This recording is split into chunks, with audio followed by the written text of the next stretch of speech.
I'm a little bit more nervous for this one for some reason. It's episode 100. Can't screw this one up. Oh yeah, we can screw it up. That's fine. It's all good. It's a lot of pressure to start a podcast on a milestone episode like that. Although, I don't know about either of you, but whenever I start whenever I discover a new podcast, it's almost never from one of their normal episodes. Yeah. It's usually like, oh, they ranked a bunch of DS games as a special side project, or like it's their Game of the Year episode and I'm thirsty for Game of the Year stuff. It's never just like this week in gaming. I think that is probably true of IndieQuest as well, because Sea of Stars, like I bet we got a lot of people in with Sea of Stars, maybe even the Two Moon stuff. Like people are like, I'm searching for this game. And then they come, they're like, oh, I like the rest of this stuff, you know? Yeah. I vibe with these dudes. Yeah. Somehow. Hey, everybody. Welcome to IndieQuest, the celebration of the indie and obscure. This is episode 100. And yeah, you heard us talking a little bit here. My name is Josh. I'm one of your hosts today. I'm joined by one of my splendiferous co-hosts, Blink. How are you? Buddy, I'm so good. Happy to be celebrating the official tromp into triple digis. You know, they said it couldn't be done, but here we are. 100 episodes deep. Actually, I didn't look through the entire list. I think it's technically like 101, maybe 102, because we had like an intro, basically like an episode 0. That was like our resume for podcasting that I'm sure tons of people listen to. And I think we may have had one or two other ones, but yeah, I'm doing well, and the podcast is doing well. But what I want to know is how Seth is doing. I'm doing great. I'm so happy we made it to triple digits. Technically, you guys are at triple digits, and I'm somewhere in the 70s. But at the same time, typing, obviously we have editing software and things, so typing IQ 100 into Reaper just felt good. It just felt it good. did. You know what I mean? Yeah, and so just so you know, last episode I did get an email that said, congrats on uploading 100 episodes. So last episode was technically the 100th episode, if you want to be a technical, you know. But hey, we wanted to make this one special a little bit. Yeah, we had the Game Awards. We had all these announcements. Balatro, clean sweep, took like 5 awards and all this stuff. And we're not here to talk about that. We're here to talk about other things today. So yeah, we've got a fun show packed for you. But Josh, what are we gonna be talking about? We're gonna be talking about our indie game Mount Rushmores. And this was Seth's idea, so I figure he can describe what this is going to be for the audience if you're up to the task today. I am feeling slightly up to the task. I think I can take it on. All right. So, I don't know, probably a few months ago I had a wild idea and threw it, as we do, right? We have ideas and we throw it to each other to see if it's something that we could do in the future. Specifically, Steve, always this is a very Steve thing. He says it on IndieQuest. He says it on Polykill. He probably says it on his Twitch channel and on his YouTube channel. But he always says, "You will enjoy this game if your tastes align with mine." I don't know if you realize you say that, Steve, but you say that. No. Always do. It's funny the types of things other people pick up about the way you speak. 'Cause never in a million years would I have, tracked that as one of my catchphrases. It's like if you're a gamer who also appreciates games like I do, like that type of thing. Mm-hmm. So, there's always going to be new people, hopefully, and if you're a new person coming to this one, welcome. There's always going to be new people listening to IndieQuest. So I thought, hey, let's have an episode where we do some sort of list that is like the games that define our tastes, right? Mount Rushmore is just something easy, a lot of people do type thing. So it's going to be 4 games that are very much aligned with games that we are into, genres that we generally choose from, right? Now we all, venture out of that box all the time on this show, but often when we put something on the main quest, we'll all be like, yeah, this is something that I really like because it's a Drachma game, it's a Josh game, it's a Blink game. You know what I mean? So we talk about that stuff. So we brought 4 games that are very much in our wheelhouse today. I will say, and I think we all agree upon this, this is not necessarily our top 4 indie games. No. But they are games that very much align with what we would consider our tastes. Do you guys have anything to add to that? I'll just also mention that these 4 is shockingly limiting.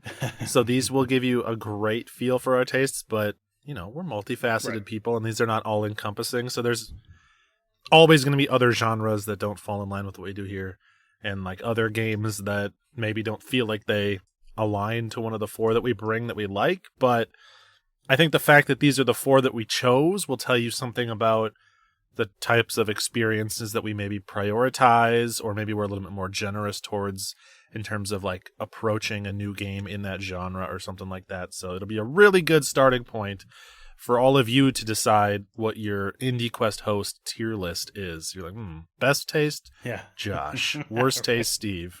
Mid taste, Drachma. Yep. Yeah, basically. And I do think that all 3 of us here try to be a little eclectic for the show and try different things out that are out of our comfort zone. I know Seth definitely has said that many times on the show. It's like, hey, I normally wouldn't have tried this game, but for the show I tried it and I liked it, so that doesn't mean we're always going to be sticking in the parameters of these 4 games. It's just a fun way to like, talk about things we like, really. Yeah, exactly. Yeah. And sometimes we specifically venture into one of the other co-hosts' comfort zones because you're like, oh, I'm trying this, but I know if I talk about it on the show, I'm going to pull Josh in or I'm going to pull Seth in because as soon as I mention that it's a freaking roguelike or something, he's in. I've got him by the short and curlies. That's right. So with that, I suppose I'll kick us off if that's okay with you guys. Sounds good. This noble man over here. I know. I respect this so much. You took the pressure off of me. That's all I care about. I figured it originated from me, and then we built upon it, so I can at least kick us off. I am a little bit nervous about doing it though, because this is not anything we've done before. We get so in the rhythm of doing quest log stuff that was like, okay, I bring my game, I talk about my game, I put it on the quest log. Steve's turn, Josh's turn, right? And that's it. Right. But now it's like we're kind of stepping out of that comfort zone and doing a little bit of a different show today. So we'll see how it goes.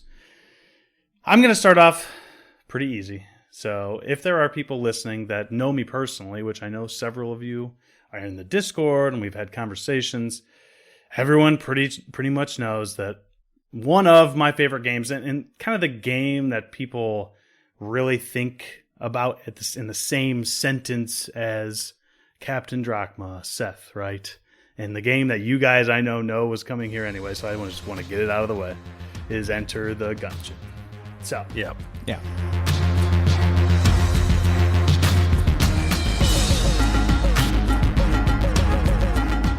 Enter the Gungeon is a roguelite. It is a twin stick bullet hell of that variety.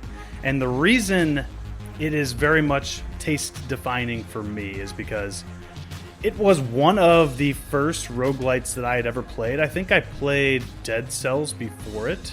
Dead Cells, very good game as well. Yeah. And kind of I got that roguelite itch when I played Dead Cells. And then I was like, okay, I can go and I can start looking for some other games. And, Dead Cells is also known for being pretty challenging. So I was like, okay, hit me with some more challenging roguelites. I'm all into it. So, once upon a time, one day, I am perusing Stadia because I got Stadia several years ago now, and there's Gungeon. I think it was free on Stadia at the time. I don't exactly remember how their cost model or the store works or anything, but I had Gungeon to play.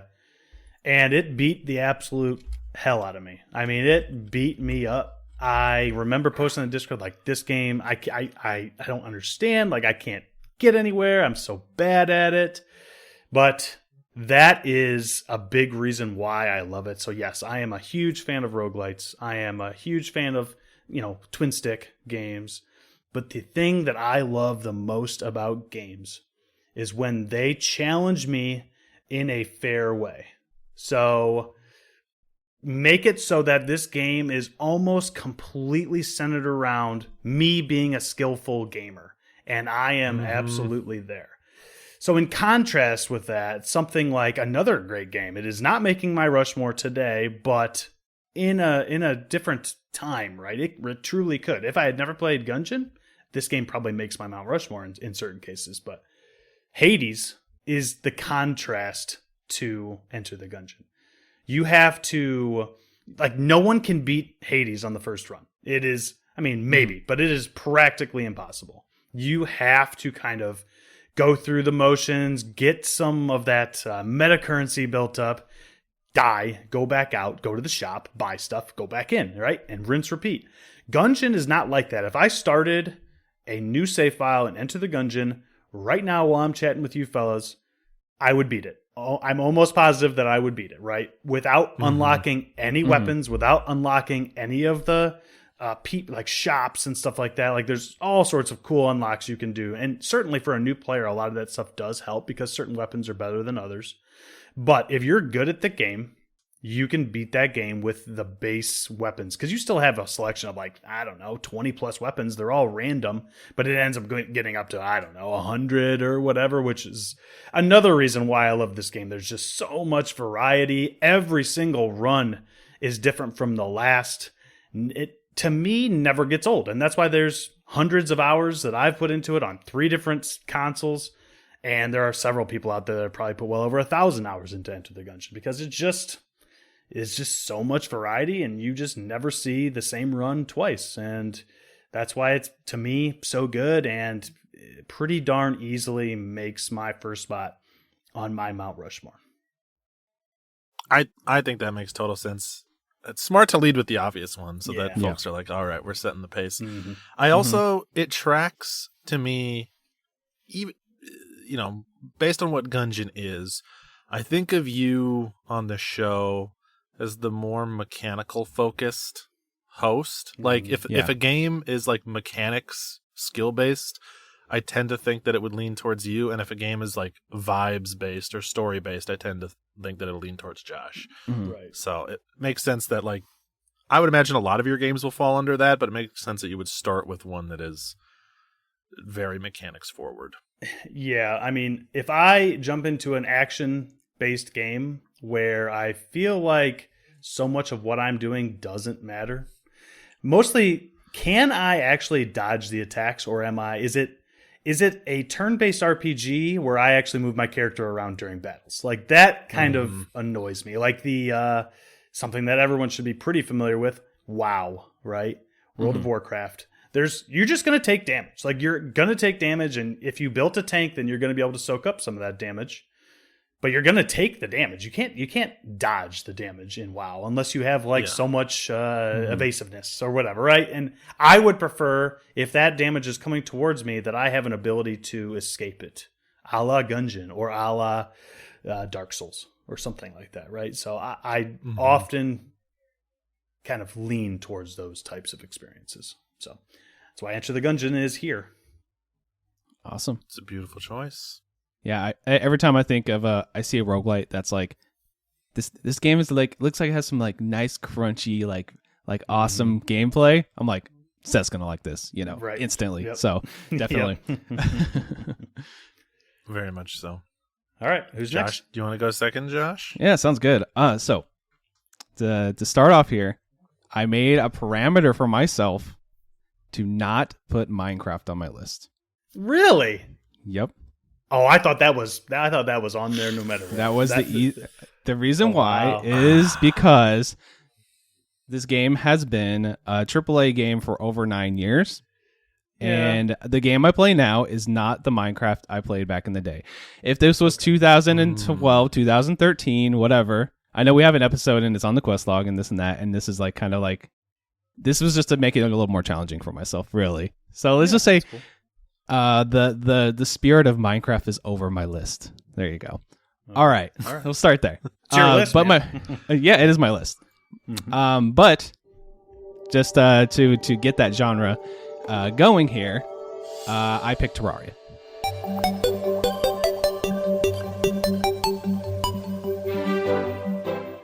So I don't know if you guys played Terraria. So he's like, so it's very picked similar. 2D Minecraft. Yeah, I brought similar. Mooncraft. Mooncraft, almost. Yeah. So I mean, you know, loosely, but the reason I love Terraria, Terraria is it's a game that you go into it and you make it your own. I love the idea of everything in the world you can take ownership of and make that world your own. And the thing that's cool about these type of games, and I'm not going to get into every single one of them, but you get this randomly generated landscape. You have to go conquer that landscape. I love that idea, and I love that it is random. It is you don't know what you're going to end up experiencing or seeing in the next area or in the next world that you generate. But in this game, you're going to fight the Eye of Cthulhu. You're going to, if you get down deep enough into like this hellscape area, they're going to fight this giant beast known as the Wall of Flesh that's going to just take up your entire screen. So I like the Terraria-ness of this. I know this is not even the quest log, but maybe I'll bring it eventually. But what's cool about this one is it has boss fights. It has a lot of things that a little bit more like things to uncover and bosses to beat and things to unlock. And there's like tiers that you can unlock. You can eventually, like when you first start out, you can just kind of hop around. You can dig with your little pickaxe. But by the end of the game, you have like crazy like magic wands and you can fly around and you can like, ride on clouds and ride on a unicorn. This like, it's just like the world's your oyster. So I like a game where you start from nothing and you build everything up to become basically the god of this world. And then it's just so good. It's just that very satisfying feeling. I also, to like continue on the train of thought of what I associate with hosts, of the three of us, I think of you as the most likely to enjoy like a make your own fun kind of game. Like a sandboxy, right? Yeah, they just give you a sandbox and a bunch of tools and you can just go do whatever the heck you want. I think Trockma and I maybe tend to lean a little bit more towards like, you tell me what to do. I'm not going to tell myself what to do. But you have a more open mind. You're willing to just kind of vibe off. I think to me, it's because that at least for me, I gravitate towards that checklist. You know what I mean? Like, hit me with something that's like, this is objectively what I'm supposed to do by the end of the game. Now, I will say, I have not played a lot of Terraria. I've very, very minusculely dabbled in Terraria. But I played a decent amount of Minecraft. Yeah. And I absolutely understand it. The first time I remember back in like 2010, probably, I played Minecraft for the first time with my cousin. And I was like, wow, this is kind of incredible. I could do whatever I want. Now there's a lot more of that type of game, that type of experience. But back then, it was so novel. Right, it was such a weird. I can tame this wolf. Like it's just crazy. To me, it blew my mind. So I totally understand why that type of game is appealing. It's just not something that I often gravitate towards when I'm choosing a game, I suppose. But, the other game that popped into my head with this when I was making my list was like it was Teardown, because that's kind of a similar idea, because it's like here's like this sandbox area, you got to figure out the best path to do those like weird heists. It's a weird game, but it's a really creative way to use that sandbox in the destructible environments. But the thing about Terraria, I think, Seth, that you would like is like there are like goals like in the game. Like you got to beat I would think his name is Skeletor. I don't know if it's Skeletor or Skeletron, something like that. Big skeleton dude that you got to fight. There's like in the universe, that you got to go fight that guy eventually, and then like it just like builds and builds and builds. Like the more you play, the more you learn about the world, and the more you're like, okay, the next thing I got to do is this, and the next thing I got to do this. But it has checklists, but it's kind of like hidden among this like almost impenetrable like 30 or 40 hours, trying to figure everything out. So, yeah. I will say, Josh, I am playing through with a couple of our Discord friends. I am playing through Core Keeper right now. So you are. Yeah. I'm going down that route. I mean, this is open for the both of you. If you ever want to join, because I think you can play with 8 people. But yeah. Does it is that crossplay, or I don't know? We can talk about it later, but yeah, we can. I believe so. But either way, I mean, it is very much that experience. I'm just going and taking my pickaxe and driving through some walls, and it's like top down Minecraft, but I love it. It's got a lot more like good feeling combat, I think, than Minecraft did. But a lot more like. Anyway. Like that top down, like very like the combat you like, really, pretty much. Yes, right. exactly. I found a wand and I started shooting guys, and I'm like, I'm almost like playing Gungeon right now, except for I can do whatever I want. So hey, I'm having fun. So yeah, that's one of those ones that's on Game Pass that I downloaded, popped in for like 45 minutes. I'm like, okay, I know if I start this, it's gonna just devour my life, you know. So I didn't start it, and I kind of regret that a little bit. But if you guys are playing it, maybe I'll jump in. Yeah. Cool.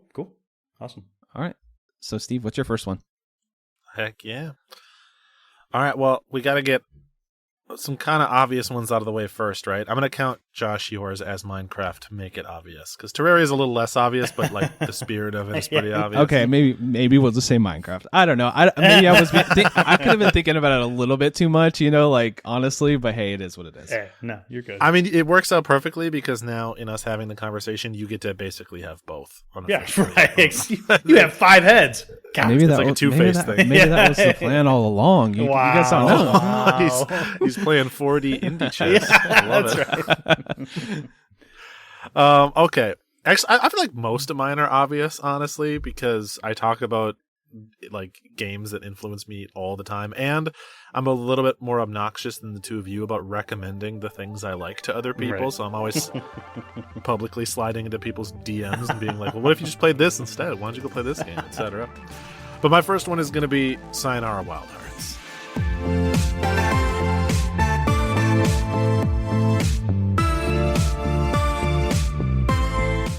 So, Sayonara Wild Hearts checks like 10 boxes for me in terms of what I like in games.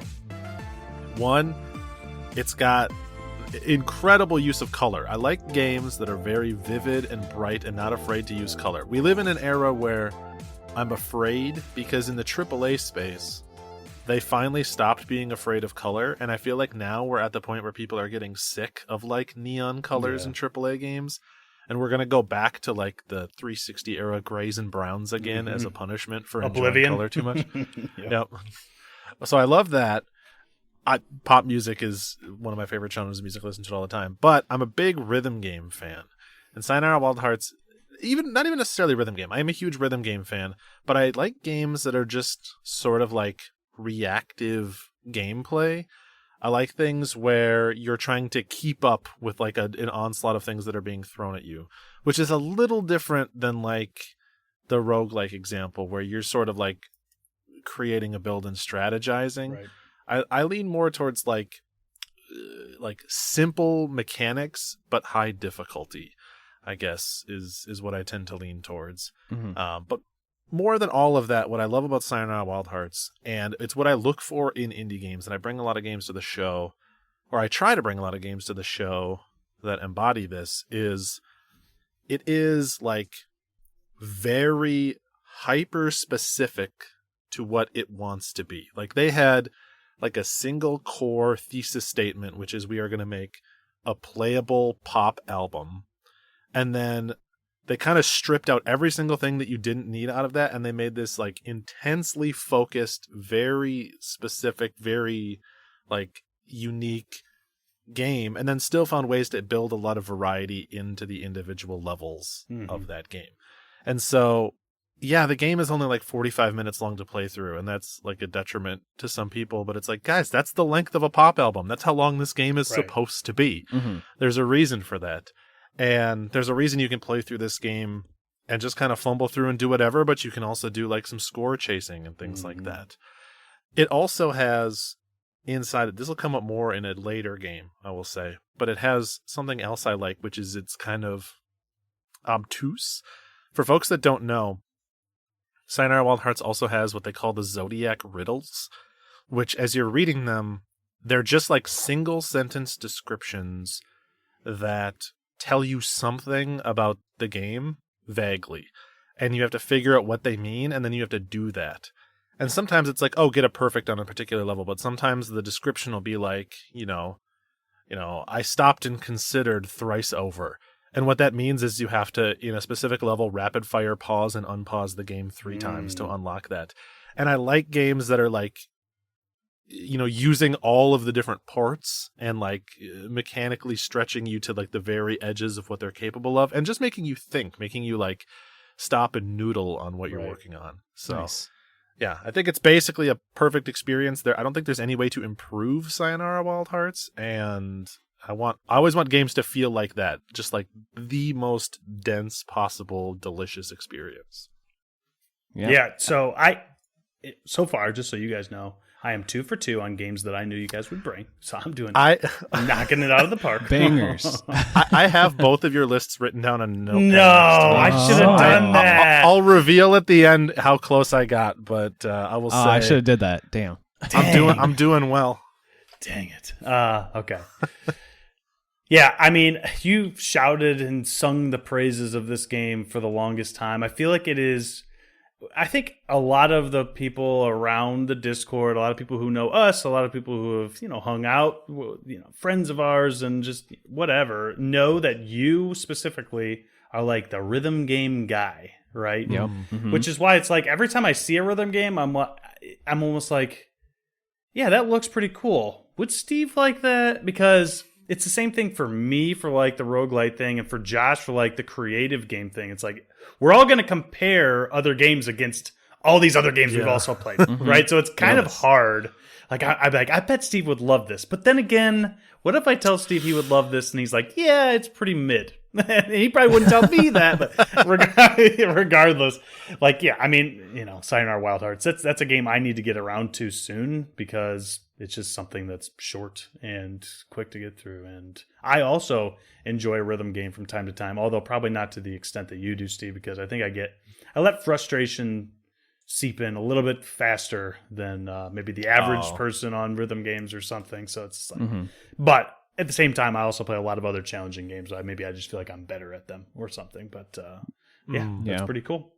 Yeah, I think that the fact that was the first game you brought to the show, like ever, right? Or at least up there, was pretty much a pretty good signifier, right? Like this is it was like in your heart, and you just wanted to express it. Like this is a good way to kick off the quest log, right? Pretty much, yeah.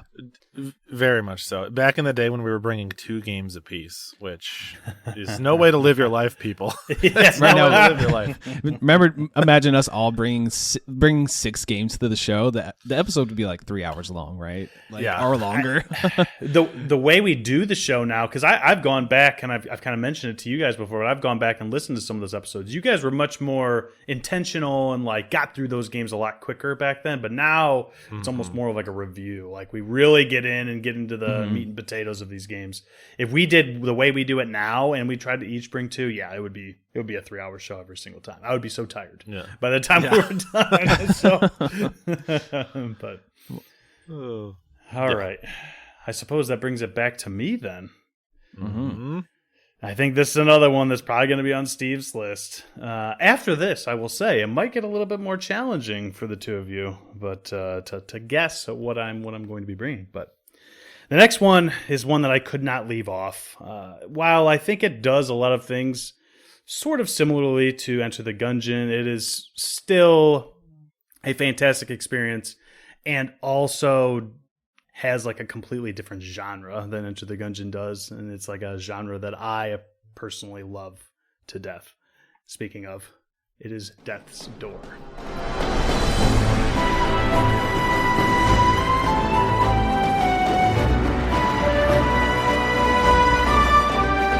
Yeah, that's a pretty obvious. We're 2 for 2. We're 2 for 2. yeah. So Death's Door is, I've mentioned it before, my favorite game of all time, but when I was growing up and until, 2 years ago or whenever I played Death's Door, my favorite game of all time for the majority of my life was The Legend of Zelda: Link's Awakening.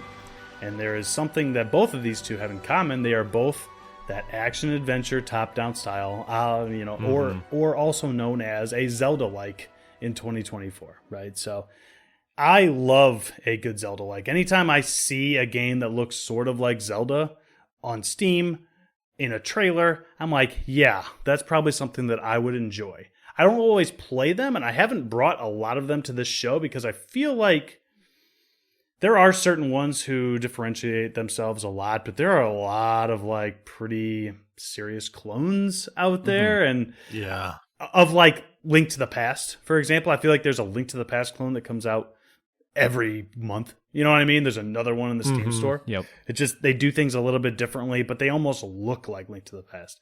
Death's Door is not that. Death's Door is, it's top down or kind of that 3/4 view, but 3D and just truly one of the most gorgeous games I have ever played. And I think, Josh, you brought it on a second opinion. You said as much, right? It's just incredible looking game. Oftentimes I think a lot of games don't look as good when they go for like a dark gradient, and it's just, they're trying to, they're like masking the color, but that's not true with Death's Door. Most of that game is quite black. You play as a crow, and it's a lot about death, obviously symbolism of death and things, but it is still one of the truly most beautiful looking games that I've ever played in my life, even though it's not, the most AAA looking thing in the world, and it's not cutting edge. It's just so good looking, and that plasticky look, that the shine that comes off the characters and the tech and like the surroundings and things like that. I just can't get enough of it. It's also quite challenging, and it is also very skill based. You feel like when you lose in that game, it's your fault. You died because it's your fault. You can go through that game at the very beginning of the game. There's an umbrella sitting there that you can pick up, and you can play through the entire game, and there's actually an achievement tied to it where you play the whole game with the umbrella, and basically it does half damage of what the sword does, and there are hundreds and thousands. My question is, have you ever done that? Because I know you said that a goal of yours was to do that someday. It still is, and my PS5 copy is sitting right there. Okay. On display. There you go. And that is something that I'm going to do because, yes, I've played it on Steam originally, but that is a game that I want to platinum. So my plan is just to break that thing open. I've also got a Switch copy sealed, so I'll leave that sealed. But I'll break that PS5 copy open and go in and play it at some point. Maybe if someone puts some cool bingo squares together for next year, or it makes the challenge fun, I can put Death's Door in as a polykill game for next year. But yeah, I mean, who's to say what's going to happen? There may not be a polykill in 2025. Right. So yes, that's that. I think I pretty much there's also a lot of good puzzles, as every Zelda game has. Something that all Zelda games have that I think Death's Door does even better is you get a bunch of different abilities in Death's Door that allow you to, maybe go across a gap, a hook shot in Zelda, right? But most of the abilities in Death's Door also work as like weapons. So the whole umbrella thing is not that big of a deal once you start getting those abilities and you use them in combat, which I think Death's Door does much better than the majority of top-down Zeldas. Like, in a Zelda game, you can get a wand, but you run out of magic very quickly, and that's kind of it, right? And then you go back to using your sword 95% of the time. Whereas Death's Door, you can play the game with these other items or these other abilities the entire time once you get them, pretty much, as long as you're strategic with them. So those are the things that I very much enjoy about Death's Door. Also, it is sort of a roundabout roguelite, or it's not a roguelite. Sorry, I said that wrong. It is a Souls-like, right? In a lot of ways, there's a stamina, you're dodge rolling, and one of my favorite things about it is the weapons actually have weight. There are several different weapons, and they actually have weight as you swing them, and they come down. And a lot of people don't love that about Souls-likes because it makes them feel like, oh, my character is weaker or whatever. Like I just want to go in there and be like this superhuman dude that can do anything and swipe around the sword a million times and do a bunch of damage. I prefer, like, that's like, to me, like kind of like a Devil May Cry thing or something like that. I prefer the slow, methodical style that Dark Souls gives me, and also Death's Door gives me. So that is why it is the second head on my Mount Rushmore. Yeah, it makes sense because it bridges Souls games and Zelda games, which are two of the games that obviously could never show up here on our show, but that I know that you really enjoy. Yes. Also a fun one because I'm pretty sure you had not played that before the show, so it became your favorite game as a result of IndieQuest, which is really cool and not common. That I will say that that trend may continue throughout the rest of my 4 games. And so, I'll just say it right now. I had certain tastes coming into this show, but episode 50 drachma is not the same as episode 100 drachma, right? I mean, that's awesome. Several years, right? I mean, it's just you grow and evolve as people and as gamers, and so I've played a lot of different games, and there are different things that might define me now that wouldn't have then. So, yeah, I mean, beautiful. Dude, that game's amazing. Like 10 out of 10. Like if we did scores, yeah. Oh yeah, it's I mean, it's my favorite game of all time. So yeah, it's 11 out of 10 for you then, right? Yeah, right. It is such an easy 10 out of 10 type experience for me. The only thing I've mentioned this before. There's no map. If you're annoyed about that, that is a little bit annoying, but you kind of figure it out after a while. So yeah. Anyway. Yeah, I mean, Steve's just shaking his head because it's not Tunic, but that's okay. Hey, on episode 100 on the Mount Rushmore, I'm not taking any swipes. I'm not chipping any noses off of someone's head. All right. Okay. He can Sounds good. Can have his tastes as correct or as incorrect as they may be. They're his to have. Okay, so my next pick is Shantae. No.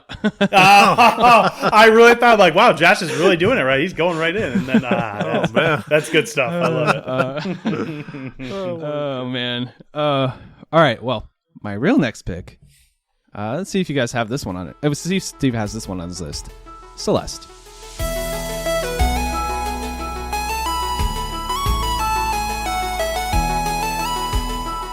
Oh. Yeah. Yeah, I do. Two for two. 2 for 2. That one's pretty easy for me. Yeah. So I brought it to the show, so I did go in depth about this game before, but yeah, it's an amazing game. There's a lot of reasons I like this game. I think the most I like about it is the vibes. It is very vibey, this game, for them, and I love a good vibe. You know, you guys know that. Yep.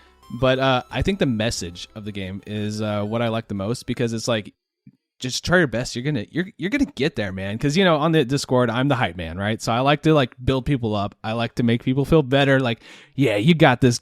Do your best, and that's what this game's about. Like overcoming impossible odds, right? So you play as Madeline. You're climbing this mountain, and it's a challenging and brutal and difficult game. But the more you practice and the more you learn the mechanics, the better you get. And there's an awesome soundtrack and amazing gameplay.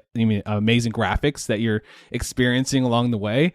And dude, like every time I think about this game, it just warms my heart. So if I pick it up and I start playing a level, I got to play another level. It's just one of those ones I can't just put down if I start it again. So yeah, this one's just an easy pick for me. I like you bringing Celeste because it's one of the hardest games someone can play. Now, I know they have a lot of great options to let you tweak the difficulty to what you need it to be, but it's one of the hardest games you can play, and that factors in no way into why you like it. It's you like everything around the actual intensity of the gameplay. I mean, the gameplay is perfect though. It plays perfectly. It is phenomenal. Yeah, and the thing about it, it's it does kick your ass. It kicks my ass, but I know the game is on my side. That's why I like it. I know the game's you can do this, man. I know the stage is hard and there's spikes everywhere, and that strawberry is just out of reach. But just try a little harder. Give it 20 more minutes. You're gonna get it. You know what I mean? So I think that it just makes me feel good. I don't know. Even though it kicks my ass, it makes me feel good. So that's awesome. That's why I love that game. The game's just beautiful too. The graphics. There's no game that looks quite like it. I feel there's a lot of games that try to emulate that style, but you see a screenshot from Celeste, you're oh, that's Celeste. It has a very specific look. If you hear the music in that game, you're that's the Celeste soundtrack, and the music's just so good. Oof. They have the A-side soundtrack's great, the B-side soundtrack's great, the C-side soundtrack's great. There's no bad tracks in it, and I listen to that music all the time, doing stuff around the house, driving my car, whatever. It's just all around just one of my favorite games ever. So for many reasons, but I do like that you said that the main thing I think about in that game, I don't think about how hard it is. I think about how beautiful it is and what the message is. And, it's about accepting yourself and learning to love yourself and overcoming a huge obstacle. There's nowhere you can go wrong with that message and that feeling. So yeah, Celeste. Yeah. Awesome. Yeah. Celeste took that tried and true kind of Super Meat Boy formula, and they're but what if we just make it about not giving up? You know what I mean? Yeah. And they just absolutely, because Super Meat Boy's like, come on, quit sucking for the most part, right? Just keep playing and do better. But Celeste is like, no, what if we just make the game hard and make it like you can do this? And that is truly, when I played that game, it was quite an emotional experience for me too. I love that game, and I completely understand why it's on your Mount Rushmore, Josh. Yeah, and you know me, I just try to be as positive as I can because, everyone has those days they're not feeling 100%. This game really, like, when I was playing this game, I'll just be a little bit honest, I was a pretty hard time in my life. So playing this game at that point in my life really helped me a lot. So I think that was, it stuck with me, and I think when I'm on my deathbed, that would be the game. Be like, yeah, Celeste, it was so good, guys. Yep. So yeah, yeah. Anyway, I look forward to Celeste 3D also showing up, or Celeste 64. Yeah, it was called. Yeah, Celeste 64. Fragments of the Mountain. It was pretty good. Yes. It was actually really good. It was awesome. In a different year, it might show up on my GOTY list, but it probably won't. It's 2024 tough. Yeah. Wow, you both gave me incredible segues. What do I want to take?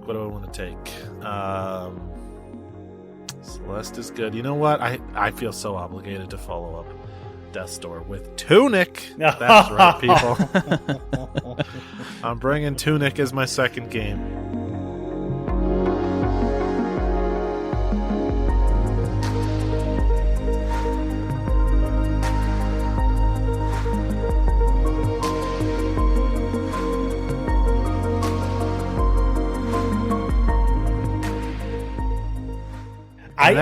I thought you might, and then I was like, maybe he won't. So that was like in my head, like a group of 5 or 6 games that I thought you might choose from. Tunic was certainly there, but I wasn't sure if you would actually bring it. So cool. I'm ready to listen. In my head, there's kind of different like slots that certain games could switch in and out. Like, the reason I'm bringing Tunic is the same reason I could bring one of my honorable mentions, but I opted for Tunic in its place. Yep. And what I love about Tunic, and the main reason that I think it's represented in my taste, is it does my absolute favorite thing that any video game can do. My number one, happiest moment when gaming is it hides something in plain sight. Mm-hmm. There is nothing to me more fun in a game than walking past things that later get recontextualized, and suddenly it's like I'm seeing in 4D. I'm like, oh my god. And Tunic does this in big ways and in small ways. There's obviously, I'm not going to spoil the game for people, but there are some big mechanics that you will learn as you play through Tunic. Of one very large mechanic and a lot of smaller supporting mechanics that you will learn as you play through that completely change how you interact with that world and with that space. You think that the game plays one way, and it turns out what your objective is just sort of table stakes, and your real objective is this other thing that you didn't even realize you were going to care about when you started the game. Mm-hmm.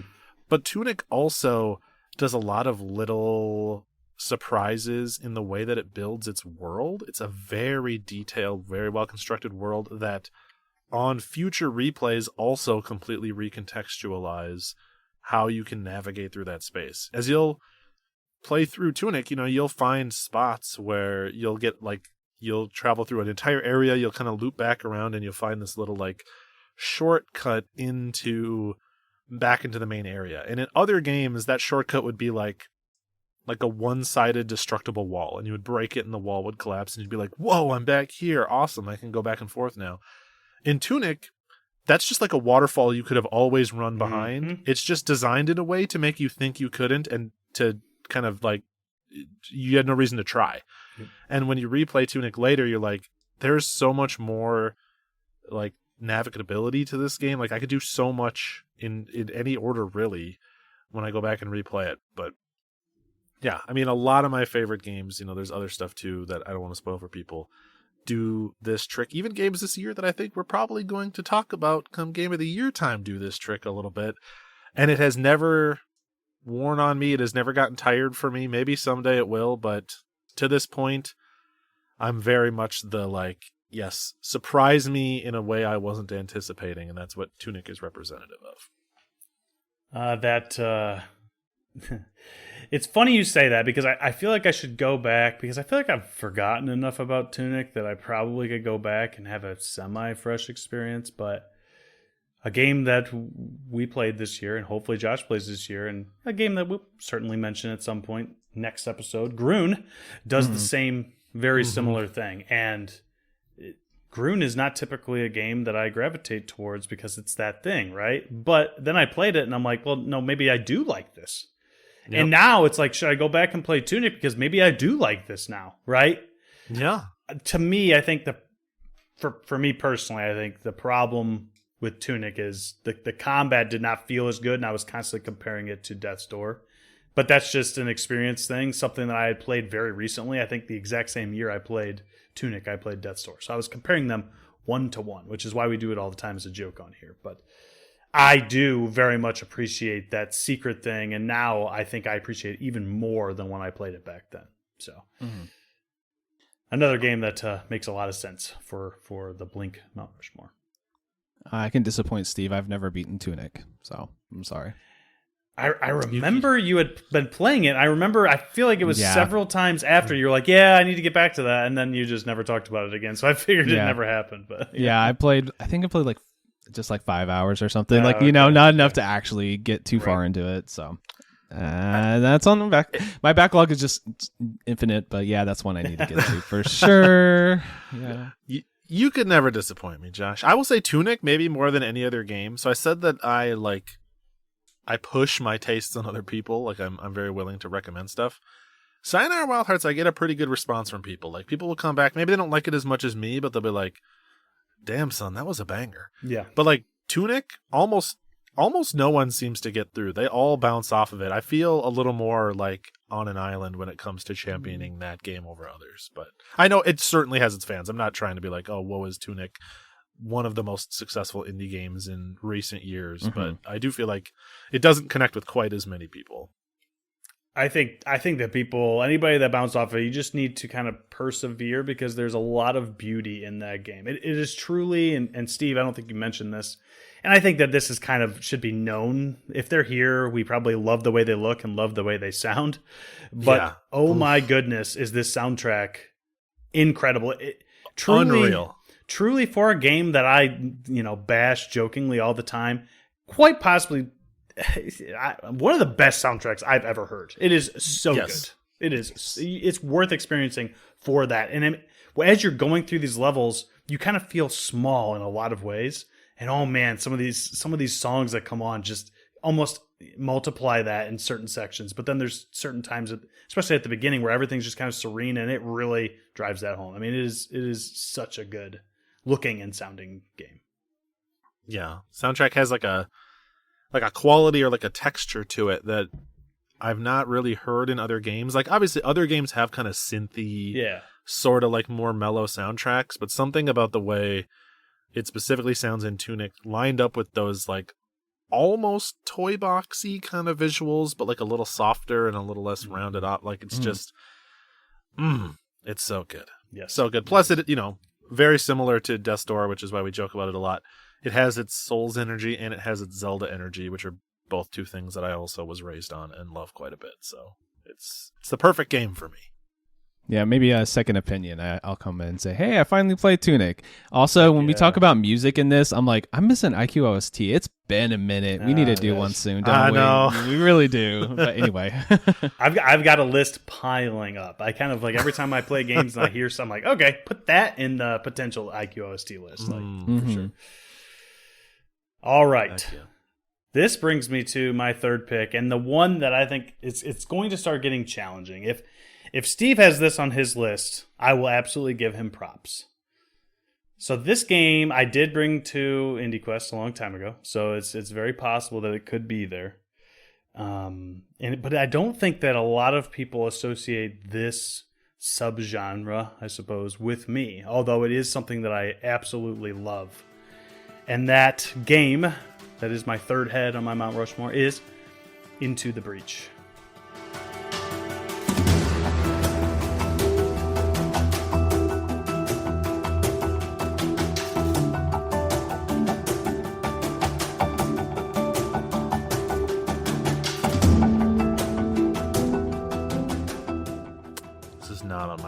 That was not my guess. I was thinking of like 3 or 4 other games, and I'm like, nope. So you got me too. Heck yeah! See, I did it. I think that the main reason it's probably challenging, something that wouldn't maybe be a top of mind for most people, is because I don't bring a lot of these grid-based strategy games to IndieQuest. That isn't because I don't want to play them and bring them to IndieQuest, but it's usually because they are 20 plus hours long. Yeah. And it's just tough. Like that, I absolutely love those games. Now, Into the Breach is not an RPG, but my favorite, like truly my favorite genre of RPG, but one of my favorite genres ever, are tactical role-playing games. I love Final Fantasy Tactics. I love Fire Emblem. I love Shining Force. I love a recent game, Triangle Strategy, is one of my favorites ever. Truly just a great experience, not only because of the combat, because of other things, but Into the Breach is also a roguelite, and I've mentioned that I love roguelites, but that tactical grid-based style is just something that I don't know why. I mean, I do enjoy chess, so I suppose that could be part of it, but it's just something that I've always been super into. I will also enjoy an RTS from time to time, but it's different than an RTS. An RTS, as it says, real time, right? It's happening all the time, and you have to. That kind of stresses me out a little bit more than anything. I want to be able to sit and look at the screen and visualize what I need to do next. And Into the Breach, that maybe, I don't know if there's a better game that's available today that does that better than Into the Breach. You sit there and you look and you plan your next move, and you think, if I move this guy here and I do that and then I do this, then all this stuff will happen. There's this massive chain. It's very much chain-based tactical combat where I move this unit here, and then I move this unit here. He'll attack, and then that other one will attack, and then it'll make the enemies go into each other, and then they'll both die, and then it could cause a chain reaction and hit another unit. Like that stuff is just, I just eat it up. I absolutely love that kind of combat in my turn-based, grid-based games. Way back when I was a kid, right, and I was playing Final Fantasy Tactics, you kind of learn, I've got this very strong unit or character or whatever, and I can move them out on an island on their own, but you learn very quickly they will not survive doing that, right? So you start to learn that you need to move your units together or orchestrate them in a certain way. And honestly, that kind of feeling and that kind of style of gameplay, Into the Breach, multiplies by 1,000,000. You have to be so precise and so careful, and I absolutely love it. It is a game that I would recommend to anyone who is into that kind of, tactical grid-based style. Even if you're not a huge fan of roguelites, to me, I just don't feel like it's the most roguelite of roguelites. You can start on different difficulties. And a lot of people that I've actually recommended to, I told, just start on easy. It feels like a game that you should play on easy first and then build up to normal and then eventually beat hard like I did. So it's very doable. You just need to learn what the game wants you to do and then move on from there. But I'm here again recommending Into the Breach. I hope that one day one of you will absolutely bring that to the Second Opinion episode, because I would absolutely love that. But yeah. I have another admission. I'm not a gamer, I guess, because I've never played a tactical game. I've never played a tactical RPG ever. Maybe I've tried them like 5 minutes, 10 minutes. I'm like, I don't want to sit here and learn this nerdy stuff. Dude, but one of my favorite pastimes now is freaking board games, and it's like basically like an in real life tactical RPG. Why haven't I played them? I don't know, but maybe I should just give it a shot. Just peel the Band-Aid off, right? If you're thinking about trying one, if you really want to try one, Josh, I would recommend something in like the Shining Force series, because they're a little bit more approachable, a little bit easier than some of the other ones. And then if you're like, oh, I do dig this, then just move on. Like, there's so many Fire Emblems. You could literally play Fire Emblems till you die and probably not run out. Like, the other game I own that I was like looking at, I was like, I have Marvel Midnight Suns. It's like, it's Marvel. Like, that's an easy way for me to get into things, because I'm a huge Marvel guy. So I don't know. Yeah, but for sure. That's just my admission. That's a very surprising pick for your Mount Rushmore, though. I know you love that game, though, so it makes a lot of sense. It's incredible. It is an incredible game, incredible experience. I've often thought in my head, like, I need to go back and play more runs, but I just don't want to start because I know it'll suck me in and I won't play other things. So I just don't do it. But yeah, if I had thought about it a little longer, I maybe could have gotten that one because I know you're one of the few people I know that puts enough respect on Final Fantasy Tactics' name. Like, I know that you love that game and you love games like that, and so I was like, I maybe could have got there, but yeah, that's a really good pick, and I'm glad that you brought something that was like, hey, sometimes the structure of our show doesn't always allow me to bring my vibe, like, right. It can get tricky, and really, there's no reason for that. We should be better about, like, we have 3 hosts. If any of us ever needed like a off week to not bring a game, to bring a longer game the next week, it would be 100% fine. And yet there's still like this little itch in the back of your brain. It's like, gotta just keep playing short stuff. Go. Yeah, that's I think true. Part of it is that I personally am kind of a baby about it because I often like, and I know that you two I don't think you two fall into this category, but I often like to start a game and wrap that game up prior to moving on to another game. I can't always do that, especially with RPGs, right? Oftentimes I'll play an RPG here and there. But that I'm just advice to myself right now. I need to start doing that more so we can kind of bring longer games to this show rather than sometimes. And I'm also a notorious procrastinator, and I'll wait until like the Thursday before we record. And what's 5 hours, and I can definitely get through, right? So partially on me there, but I need to just. I can absolutely start to play some of those games, and then fit in a shorter game, and then go back to it right afterwards. So. Right. This is why the strategy is you take a week off work, you play like 4 or 5 Kato buttered cats, you write all your notes for all of them, and now you just kick the can 2.5 months down the road, and you can play whatever RPG you want. Exactly. Yep. Awesome. All right, my turn, I guess. I just a quick comment on that is I'm the complete opposite of that. I'm noodling on like 7 games at a time all the time. Like I'm always playing like just too much stuff. Like I have zero focus. Like that's my problem, and I should probably like rein that in a little bit. But like if I started listing out all the games I'm like kind of like working through right now, it would be like at least 4 games right now. So that's just me though. That's just how I play games. So it's interesting because then I fall, I think, in the middle of you two, where I have like I kind of have 1 game per track of like internet content. So like I stream and it's mostly retro stuff. I have 1 of those going. I usually have 1 indie game going, 1 polykill something or other going, and then I'll have 1 like trophy hunting game going for my YouTube channel, and that usually tends to be my spread.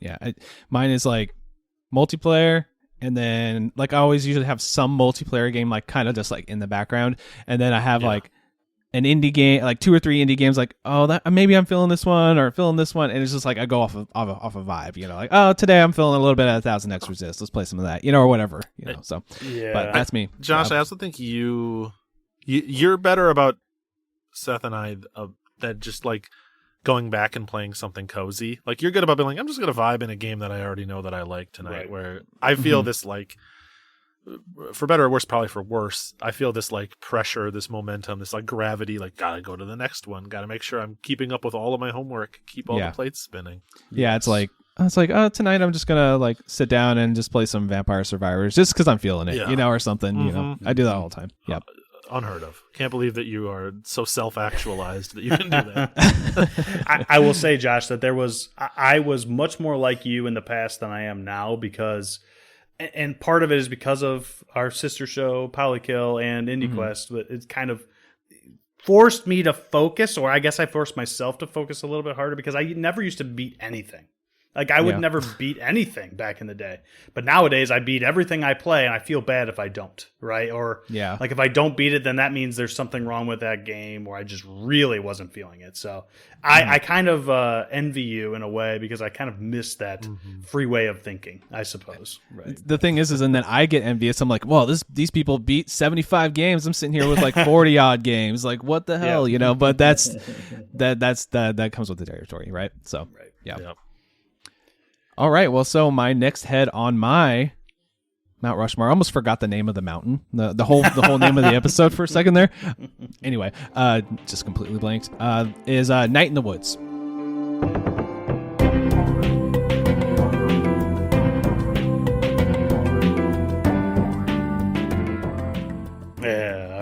Was that on the list there, Steve? It is on the list, yes. Oh, nice. You know me pretty well then. So I love a good narrative. I love a very personal story. I love a very cozy game, and this game is very cozy. It's very written from a perspective of somebody who lived this experience. Of course, it's a fictional story, but there's a lot of like personal vibes in it, like personal, like it's a hometown that is related to something that the author of this, this story lived in, and it's a very lived experience. The story is very emotional. It's very impactful. It tells a very, it tackles some hard subject matters. I like basically getting into a game and just feeling like I am living somebody else's, world and experience, and that is. I'm always looking for that. So, we played Space for the Unbound last year. I love that. That would be another like shout out from this one, of course. Mm-hmm. And in games like that, it's just like this person took the time to sit down and write a story that comes from the heart, speaks to their soul, I guess, makes other people show some lived experience. The game's very simple. It's a 2D side scroller. You kind of just explore. You can talk to who you want to talk. There's a lot of writing. There's no voice dialogue, so you got to read a bunch of dialogue and things like that. But I loved every minute of it, and this is one of those ones where it's like I only played it once, like right when it came out, and it's one I'm always like hovering my cursor over, like maybe I should replay this. Maybe it's time. Maybe next year I'll jump back in, but. It's one that I really relate to. I've been in a lot of the situations that the game portrays, and I think that all the characters are written like actual, like how people talk. I know they're like anthropomorphized animals, right? But they're written like real people talk, which I really appreciate. So, a game that has that lived-in feel has like a really nice warm tones, like really autumnal, fall vibes everywhere. The music's very like soothing. It's just a game you can, put a blanket on, get a hot coffee, and sit down and just really, really soak in the experience. I just love that in the game. Yeah, there's like I don't know what the genre would be, but this type of game is the one that I maybe most strongly associate with you, where it's like a narrative forward, kind of like mostly puzzle free adventure games, so stuff like Night in the Woods or like Oxenfree. Yeah. Anytime a game like that comes out, I'm like, Josh is probably the one that's going to end up playing this first. Yeah, and it's I just like, I don't know. I mean, maybe I should read more books or something, but because a lot of those games are just like, here is a screen full of dialogue that you got to read. But this is a AAA game, but a few years ago now, but I used to do a PC podcast, and we played Planescape Torment, and that game is like reading like a fantasy novel, but in a video game. But I devoured that game. I loved it so much because the narrative just really sucked me in. I just think that's so important to me, and I like, even if it's just a very loose interaction. And right now I'm playing, like I mentioned it already, I'm playing 1000 X Resist. I'm about halfway through that. And it's grabbing me in the same way. It's like, here's this amazing narrative that's just like sucking you along. So, couple that with just the very cozy feel of Night in the Woods, and I'm just at home. Best. Yeah. I love that game. Good way of phrasing that. Speaking of home for Night in the Woods. So. I honestly, I figured you would play this or bring this game to the Mount Rushmore episode, but also, Josh, I had contemplated playing this game so many times for IndieQuest, but kept being like, "Oh, Josh will probably bring that eventually," right? So I'm glad you did then, because now it's up for a second opinion at some point. It's a game that I've wanted to play and experience for a long time, and I'm glad it's on the quest log, and I'm glad it's on your Mount Rushmore, because it's a very intriguing and a game that I might not have been into prior to being on this show, but very much probably would be now, right? Yeah, so. I remember you bringing like Bear's Restaurant, and you're like, right. "Oh yeah, this is like such an awesome game because of this amazing narrative with all this great dialogue." Dude, you would love Night in the Woods if you haven't tried it yet. Sure. So yeah, I'm sure. Cool. Very cool. Awesome. All right, I'm doing pretty well. The betting markets are strong over here for me. So my question is, do you guys think we'll overlap at all? So I was worried we would. But I kind of pivoted. We're going to find out soon, right? Right, for real. But I pivoted a little bit, and I'll mention it if we would have had I chosen a different game for my Mount Rushmore, right? So we'll see. We'll see what happens. I think we won't, because I think there's a little bit of a temptation to get out of each other's way. Yeah. But there's 2 games in particular that I think there's potential. And I think if anybody's going to overlap, it's going to be me and Josh. But we'll see. It's not going to be on this one, because this is a me game for sure. I'm bringing Super Meat Boy.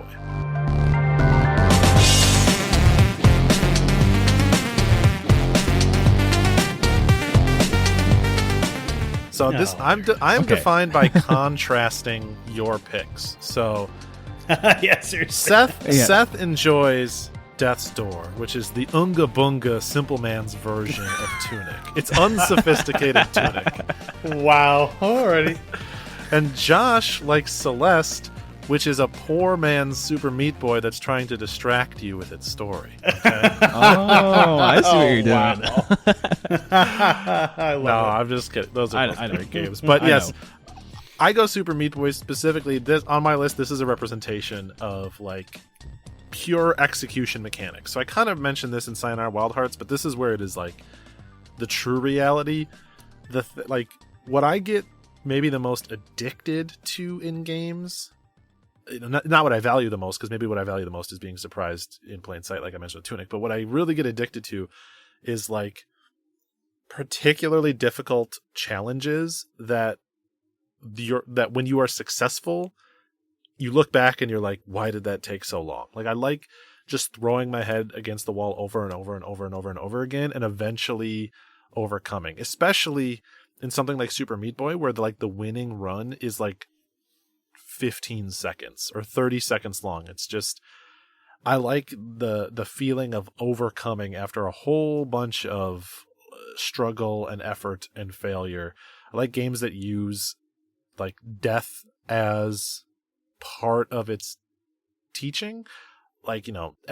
Almost every game. Actually, a lot of games don't have any fail state that we bring to the show, but a lot of games do have a fail state. And a lot of times it feels kind of arbitrary. The most obvious example to roll into AAA for a second is, think about every modern Mario game after Super Mario World. Why do they have lives? Right. What is the point of a Mario game having lives anymore? It's you die, you get thrown out of the level. You lose all your lives, you get thrown to the main menu. You click continue and you run back to the level. Right. What did that achieve? What was the purpose? But Super Meat Boy, every single one of your deaths is a learning opportunity.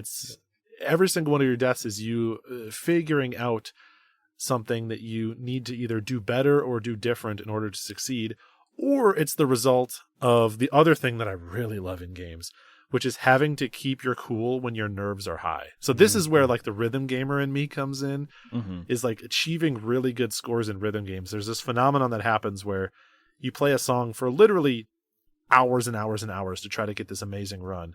And then you finally get on this amazing run, and you get 80% of the way through the song, and your heart rate starts going to 120, 130, because you're this. It's like speedrunning, basically. It's I have thrown so much of myself and so much of my time to try to get this run, and it all comes down to, can I control my nerves? And I like the feeling of having to force myself to stay calm when the adrenaline gets pumping. And I think Super Meat Boy is one of the first games that really did that to me. It's one of the first games that taught me to enjoy that sort of whatever you want to call it, masochism or whatever it might be. I remember when we played Super Meat Boy for the show, and we did a single episode for it, and it was all about Super Meat Boy, and we brought Trav on. I had played that game prior to coming on here and talking about it with you guys, and I think I was the only one that hadn't played that game before, well before, right? I remember I didn't go as deep as a lot of people have, as Steve has, into Super Meat Boy and do the super ultra challenging stuff. But later stages, even on just your normal pass, are pretty darn challenging, right? For the new player. You say your nerves get high. And I remember failing so many times on a certain stage, just like looking down at my hands and be like, "Are you good enough? Are you good enough for this game, or are we just gonna have to quit right now?" And you know what I mean? Like it's just that twitchy, that precise, and yeah, I mean, I can absolutely get with it being there for you, and it makes total sense.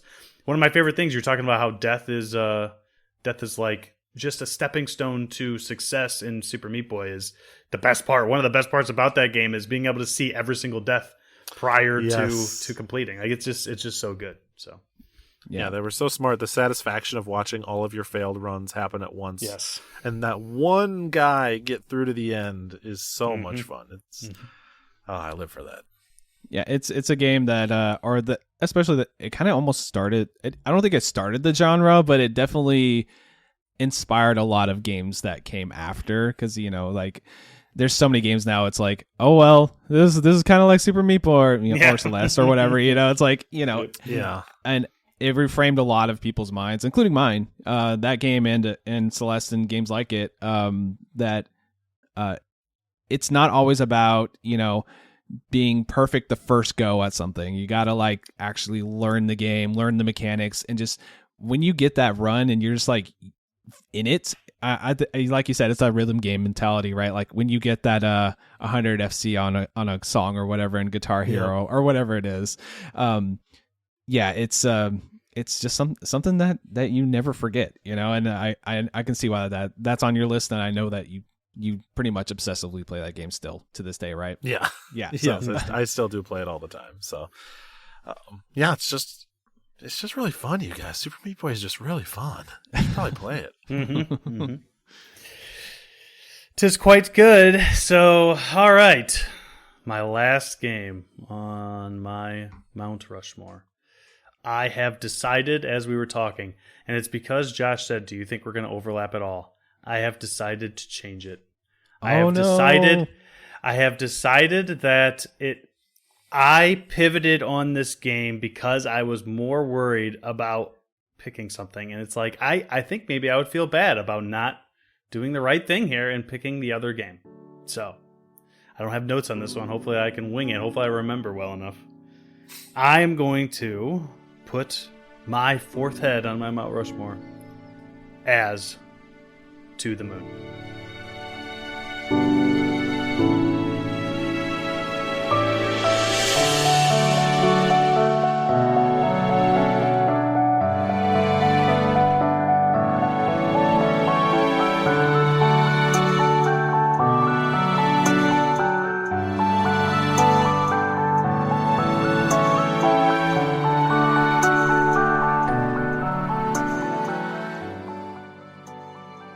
Damn. I did not have that on your list. Yeah. Did you overlap with Josh? Did he overlap with you? No. I gave Josh the To the Moon vote. I stared at To the Moon. I had 3 apiece on you, and I was like, someone's bringing To the Moon. Who's it going to be? And I put it on Josh's list. Damn. I figured you would bring it, Steve, but then also I was like, you have not brought Outer Wilds yet. And I was like, well, that's got to be his fourth one, so I'm gonna bring To the Moon then. Who knows what's gonna happen? You know what? Yeah. Anyway, all right. So here we go. To the Moon. Speaking of the type of game that I would have never played on my own prior to IndieQuest, To the Moon is it. I would have never. Oh, this is a RPG maker looking game where all you do is walk around and talk to people, and then eventually you finish it in 4 hours. Why would I play that? It's just never like there's no gameplay. That sounds boring as can be. And I think that a big part of the reason I love this game so much, aside from just the experiences that I shared with you guys, especially us going through all of that, right? Mm-hmm. I love that game because it made me feel something that I don't think I have ever felt in the vast majority of video games for the first 30 years of my life. Emotion. Right, pretty much. Pretty much. Other than anger or sadness because I wasn't good enough. To the Moon makes you feel it just makes you feel. Makes you feel. right? It does. It just makes you feel. I mean, and generally, I've only ever gotten that experience from watching a movie or reading a book or whatever. But video games have never done that for me. But man, and the way Kan Gao manages to time out the ending of those games, and you're just like, it's like he knows you're at the edge of the cliff, and he's he's standing behind you, and he's like, buddy, we're going to do it together. And we jump, and we're tears all the way down. It's just, oh my gosh, it's just so well timed.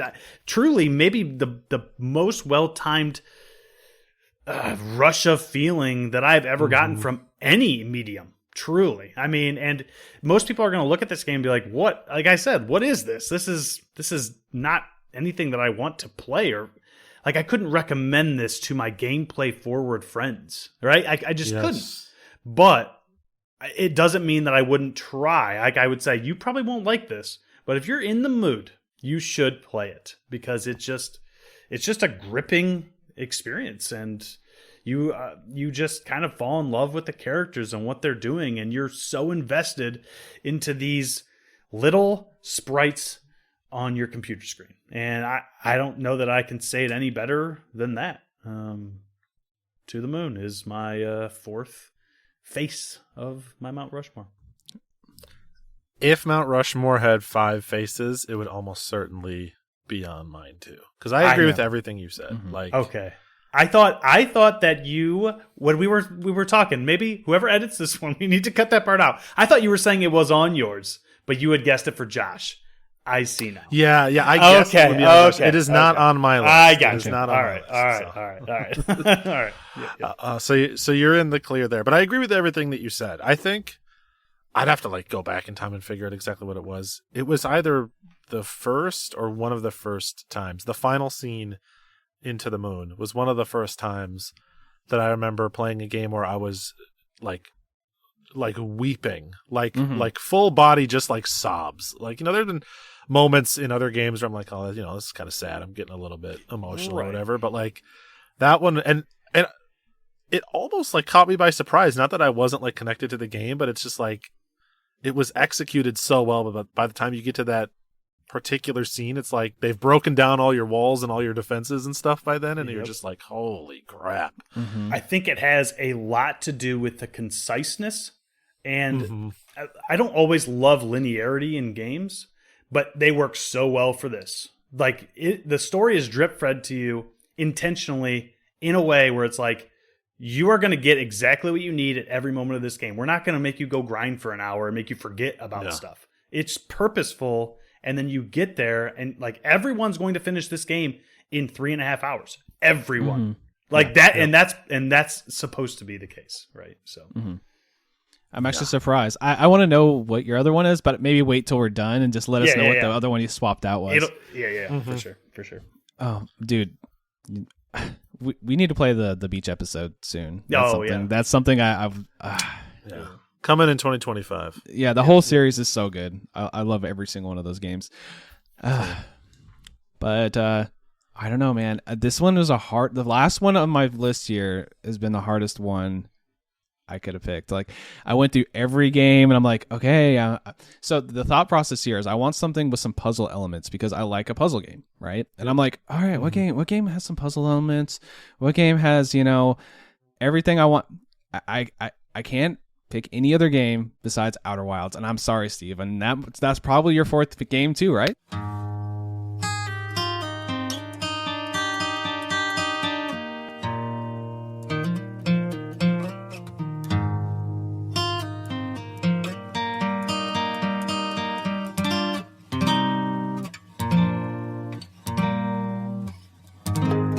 We can overlap, baby. I don't mind at all. Okay. I can't pick another game besides Outer Wilds, man. I was like, okay, maybe Superliminal, maybe this or that. I wanted to put something with some puzzle elements, so I guess we can both just talk about Outer Wilds and how amazing it is, right? Yeah. Those other ones, they don't got the juice, buddy. It's Outer Wilds or nothing. Yeah. So this, easy inclusion for me. But go ahead, set us up. Yeah. Okay. Sounds good. So this is a game that I tried so many times to get into. I tried it 3, 4, 5 times, and I'm like, everyone's saying this game's amazing, the best game ever.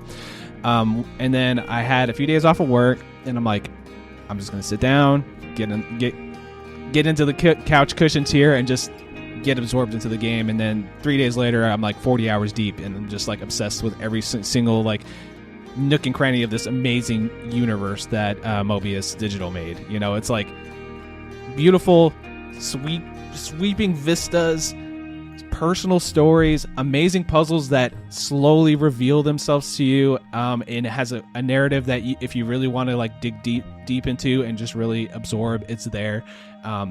Amazing places to explore, awesome surprises. I'm just thinking jellyfish. I mean, Steve knows jellyfish. That was like the first big surprise I had. I was like, oh my god, wait, you can do this, you know. And there's just like so many things in this game that just surprise you over and over again, and I think about this game all the time.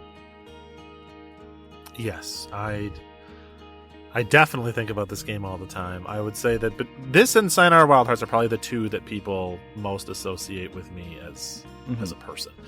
I definitely don't shut up about this one. It doesn't hurt that it's also my wife's favorite game by like a mile, so we just talk to each other about it all the time. It's in a beautiful echo chamber. But I will add on top of what Josh said, some of the like mechanical reasons that I'm bringing this and why I really like Outer Wilds is there's two big ones. One, I also wanted a puzzle game. I actually still feel like maybe I'm not fully representing my puzzle tastes here. We'll get into that in honorable mentions. 4 slots is very hard. Yeah. But what I love about Outer Wilds is it has the type of puzzles that I most value, which is sort of like Tunic. Everything about Outer Wilds world exists from the moment you start that game. Like all of the systems, all of the logic, all of the solutions.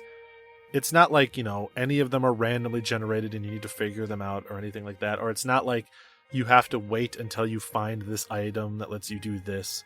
It's like Outer Wilds just, you start, and Outer Wilds is a universe with physics, laws, rules, systems that you don't fully understand, and puzzle solving is understanding the world. It's just learning how things work.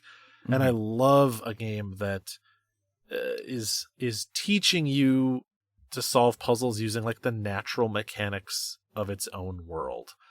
Like the way when those things are integrated very well. I really appreciate that. And then the other mechanical thing that kind of ties into that is I love that Outer Wild is like, well, one, it's a sandbox that you can go explore in any order you want, which is great. But two, it is defined by like systems that you can figure out and then make predictions based on what you know about those systems. And you can go so far as to exploit those systems. And so the achievement list actually does a really good job of handling this. And I will be vague to avoid spoilers for people, but I'll give a couple of examples. There is a place in the game that you are intended to find a way to basically warp to, because it is in a very difficult location. It's a very hostile location to access. So you have to kind of like find a safe way in. But if you understand all of the systems around how the game handles gravity and thrust and all that stuff, you can circumvent that and do the difficult thing and just get there. And the game allows for that. It's not like there's invisible walls or they just made it so it's not possible. It's like, for someone that has taken the time to really intricately understand this system, you can access that place. Or like another example is, you know, there's a spot where you need to like kind of figure out how to, I'll just say, dive deeper into this planet. You need to understand how to like, you know, overcome barriers that you've seen. And you can do kind of the developer sort of game intended way of doing it, which is in itself a system that always existed in the world. You just didn't know about it till you found it through the story.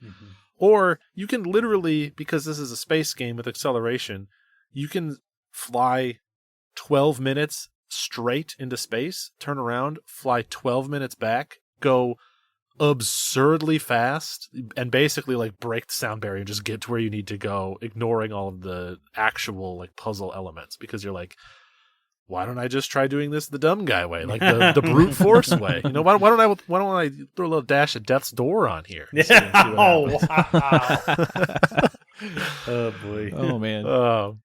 But yeah, so I really appreciate that the world is built so intelligently, and then obviously that is not at all to speak of the story, which I find to be incredible and has some really powerful, very relevant themes certainly in my life, and it has like some really good takeaways for you to latch onto in terms of how you relate to your world and your impact in the world and what that means to yourself and to others. So Outer Wilds rips, it rules, it's awesome, it slaps, it does all those millennial and Gen Z terms. Gen Z terms. Yeah.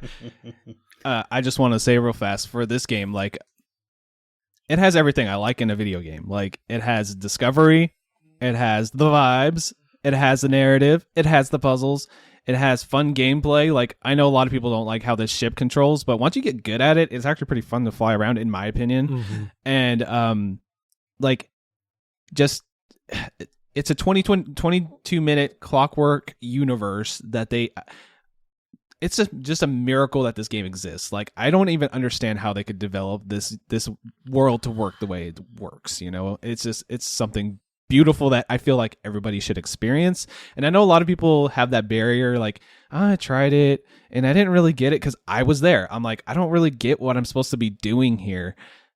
But it does that thing where if you persevere and you get through that first initial like barrier, it just opens up and you're like, oh my God, I can do this and I can do that. And then next loop, I'm going to do this. And next loop, I'm going to do that. It's kind of like a roguelite in that way.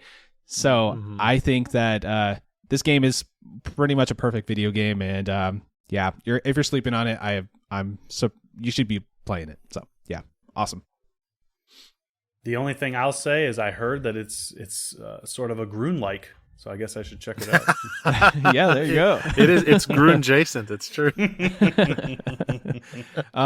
Steve, was that on my list at all, or did you have an inkling? Yeah, so it wasn't. So I guess we're at the end here. I'll let you know what I had for each of your lists. Okay. So Josh, for you, I had Celeste, Minecraft, which I'm giving myself a half point on. Yeah.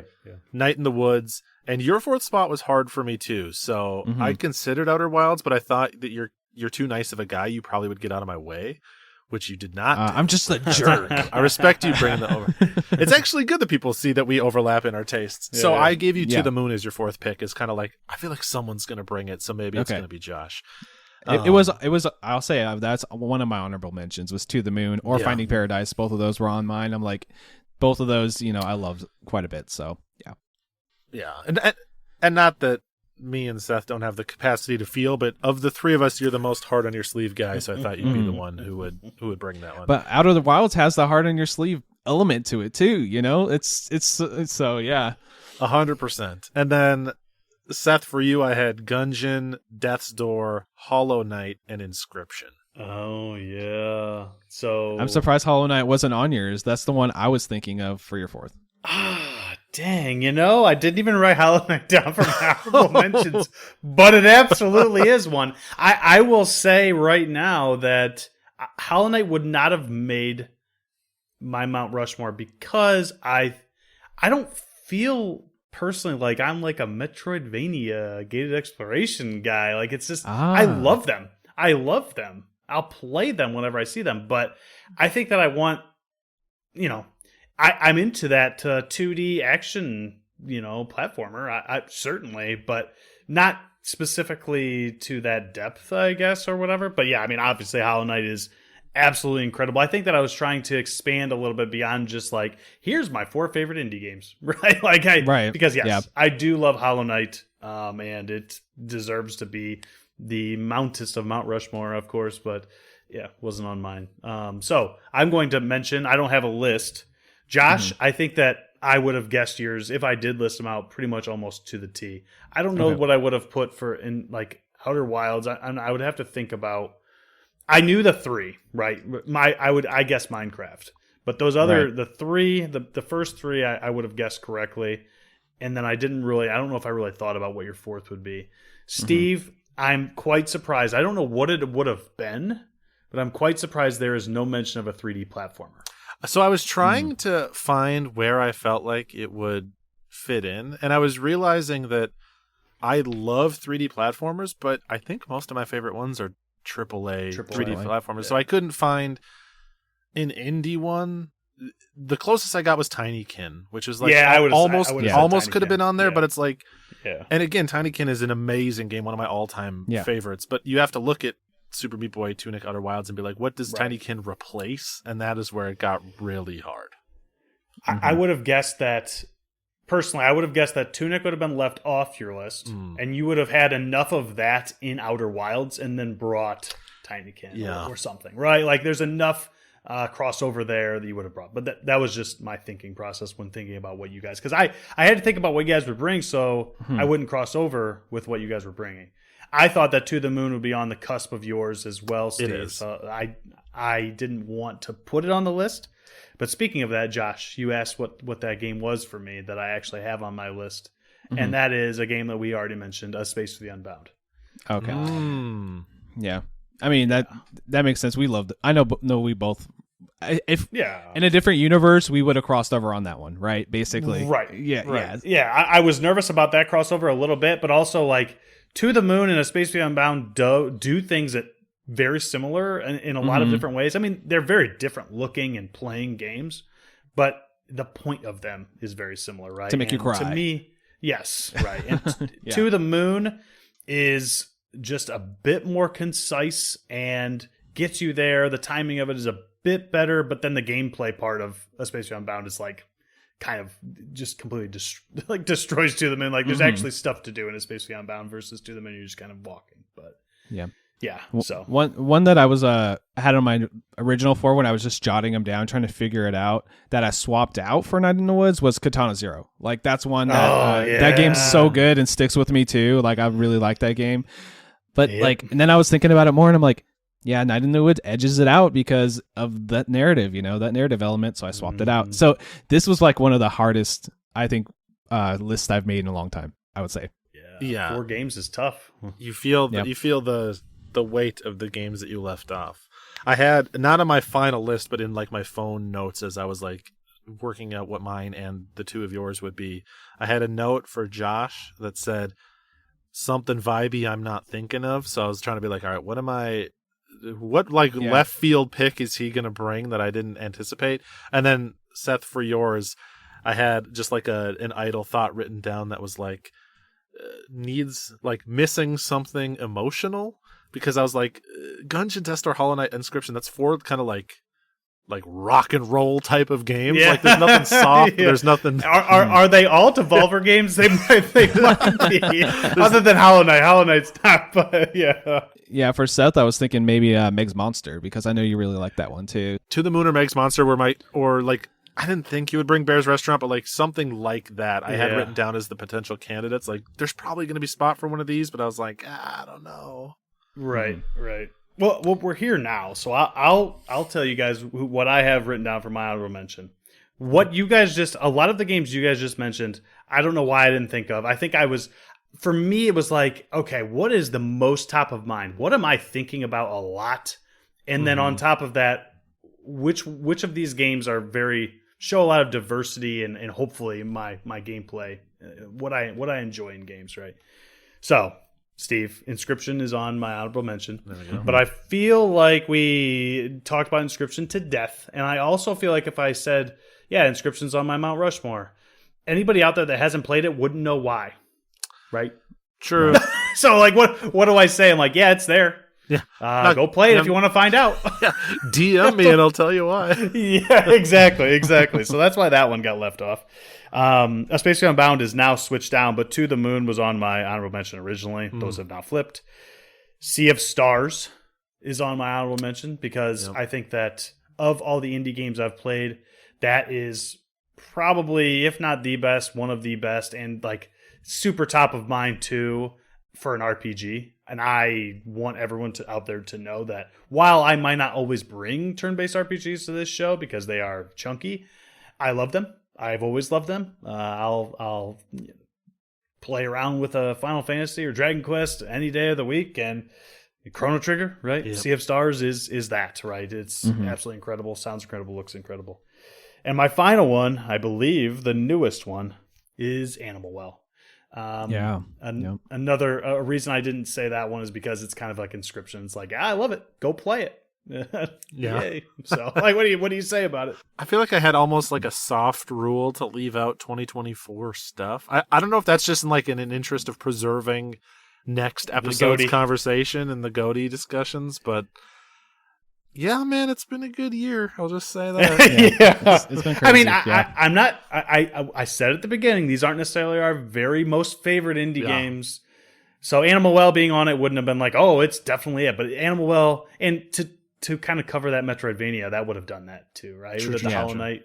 Yeah, but I will say that the reason I like Animal Well or would be on my Mount Rushmore is far beyond just that, and that's all I'll say because I'm sure we're going to talk about it next week or next 2 weeks. I have a couple honorable mentions. One that might be out of left field is Lost Words Beyond the Page. I don't know if you guys even know what this game is, but you brought it to the quest log. Yeah, I brought it to the quest log. It's a while ago. It's been years now, but it was one that I'll say that it hit me in a specific way. At the time, I really enjoyed it, but I don't know if it didn't edge anything out. That was just kind of like on my notes. And then the other one that I was thinking of was Shovel Knight, which is an obvious one. And then VVVVVV, that was another one. Because I really liked the gameplay of that. But I was like, Celeste kind of feels that same, gameplay style. So, that's just pretty much what you have to do when you're trying to pick 4 games that define your taste. So, but anyway, those are just some that popped to mind. I don't have a list or anything in front of me. Oh, no, those are... all makes sense. You brought that on episode 20, Josh. 80 episodes you brought Lost Words. Yeah, seriously. 80 episodes ago. I was a different person. We were a different show back then. All right, we were just boys. Do you have any honorable mentions you want to throw out there, Steve? I do. I have 5 or 6 of them here, and I'll try to explain why they got overwritten as we go through. So, first up was Journey, which seems like a pretty big omission for me, but I kind of felt like Sayonara Wild Hearts was serving the same purpose there, which is like a very tight, sort of optimized... succinct, right? Yeah, succinct, and I'm not let's tune up the graphics in level 3 type of guy, but I think both Journey and Sayonara Wild Hearts are examples of the music and the visuals being an important part of the experience. Those games can't be wireframed and be the same game. You do have to take into consideration how they look and sound. And so that's why Journey got edged out for Sayonara Wild Hearts. Tinykin was on my honorable mentions, as was VVVVVV.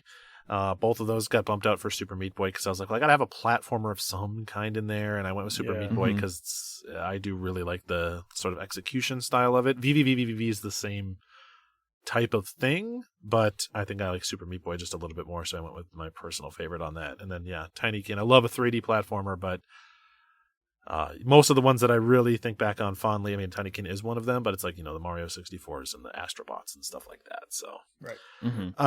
I felt like I was kind of missing my puzzle angle. Outer Wilds covers some of that, but a close second was The Witness. That was one that I would have predicted for you, is The Witness, to be honest. Yeah, it was in my head for sure. Yeah. That one is a little Outer Wilds and a little Tunic combined in some ways, because it's learning systems by executing on systems, and everything is available from the jump, and it is recontextualizing the world as you play and all that stuff that I love. So it could have easily taken either of those 2 slots. It just didn't. In terms of a more puzzle game, I had Baba Is You, which I still think is maybe the smartest puzzle game I've ever played. It's one of the few puzzle games that I think is smarter than me, and I'll never be able to finish it, but I have so much respect for it. And then the last one that I put on here, maybe a little bit of a hype pick because the sequel's coming out soon, but I think about it all the time and I listen to the soundtrack all the time, is Citizen Sleeper. If I wanted something that's just a more straight, powerful narrative type experience. Right.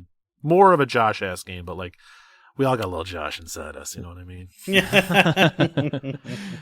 So what I think we should do, we'll go around one more time, list all 4 of your Mount Rushmores so that the audience gets it right blown in their face, I guess, or whatever. Yeah. Go ahead, Seth, kick us off with that. All right. So my 4 are Enter the Gungeon, Death's Door, Into the Breach, and To the Moon. And my 4 are, screw it, Minecraft. Just say it.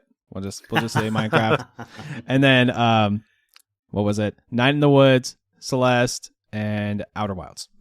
And mine were Sayonara Wild Hearts, Super Meat Boy, Tunic, and also Outer Wilds. Awesome. Can I just say, I know this isn't a normal episode, and you guys crossed over once, but we just recommended 11 banger games. Truly can't go wrong. Like 30 if you count all of our honorable mentions. Right, all of which are like basically straight 9s and 10s anyways. So yes, seriously. yeah, you're absolutely eating so good, people. Mm-hmm. So if you guys enjoyed this discussion and you want to submit your indie game Mount Rushmore, send us an email, indiequestpod@gmail.com. Send us a message on Discord, on Blue Sky, IndieQuestPod. Let us know what your Mount Rushmores are, and we'll talk about them on a future episode. People love lists. They love lists. So I'm sure we'll get a couple responses. Yeah, definitely. I would not be surprised if we get like 10 responses for this one or more. Yeah, seriously. I welcome it. We want to close out the show with some community feedback and things. First off, we did get a comment on the last episode. I can go ahead and read that one off real quick here. Chad, a.k.a. Go Hobo Go here. Hi, Go Hobo. Another great IndieQuest podcast. Thanks for the shout out from Katana at the beginning when discussing Brotato. Even if Josh wasn't sure if I was the one who brought it up. You did bring it up. I'll be honest. Anyway, I guess I'm not memorable enough for you and he's basically saying I didn't remember him. Yes, of course I remembered you. You know, Go Hobo. You can't take that personally, buddy. I don't even remember which of my two co-hosts brought any given game to the quest log. So I forget all the time. Yeah, and then he goes, I'm sure you guys get suggestions and comments all the time from people. Plus, Polymedia has a lot of great members. I love how you guys all sound as if you've been friends for years, and that really makes the discussion feel so natural. Thank you for all that you guys do. There we go. Beautiful thing. Thanks for writing in and enjoying the show, Go Hobo Go. We appreciate you. But the show's not done yet, people. I know what you're thinking. Well, this is already long by IndieQuest standards, but no. We also asked folks to write in, because we are at 100 episodes, 101, however you want to count it. We want to look back, do a little celebration, a little bit of reflection on the show. So we asked folks if they had anything to write in, what their best memories of IndieQuest were, favorite shows, episode, however they wanted to memorialize. I shouldn't say that. That makes it sound like we're dead. We're going strong. It's still happening. But I'm not dead, man. I could be a zombie. You don't know. You're a very functional zombie if that's the case. Yeah. If you die and no one notices and nothing changes, it's like... This is inside of this coffee cup is brain juice, It's keeping me alive. It's keeping me functional. All right, fair. Well, other than Josh, the other two of us are totally living and fine. And so we have a handful of responses, 4 or 5 here, I think, that we're going to read of folks just kind of reflecting with us back on the show. So forgive us a little bit of self-congratulation here, but we wanted to hear from all you fine folks that make the show so much fun. And, it's not a podcast without any listeners. So we also wanted to say thank you by reading those off. Why don't I take the first one because I have a vested interest in this fella. Yeah, you're the only one. So yeah. Funny because this is also not relevant to me at all, but I'll still read it. It's from Trev, my co-host on Polykill, who is basically my boss. So it's nice to hear that my boss likes my show. Trev says, I think my favorite memory was actually being at MagFest and watching a game be discovered for IndieQuest in real time, Buckshot Roulette.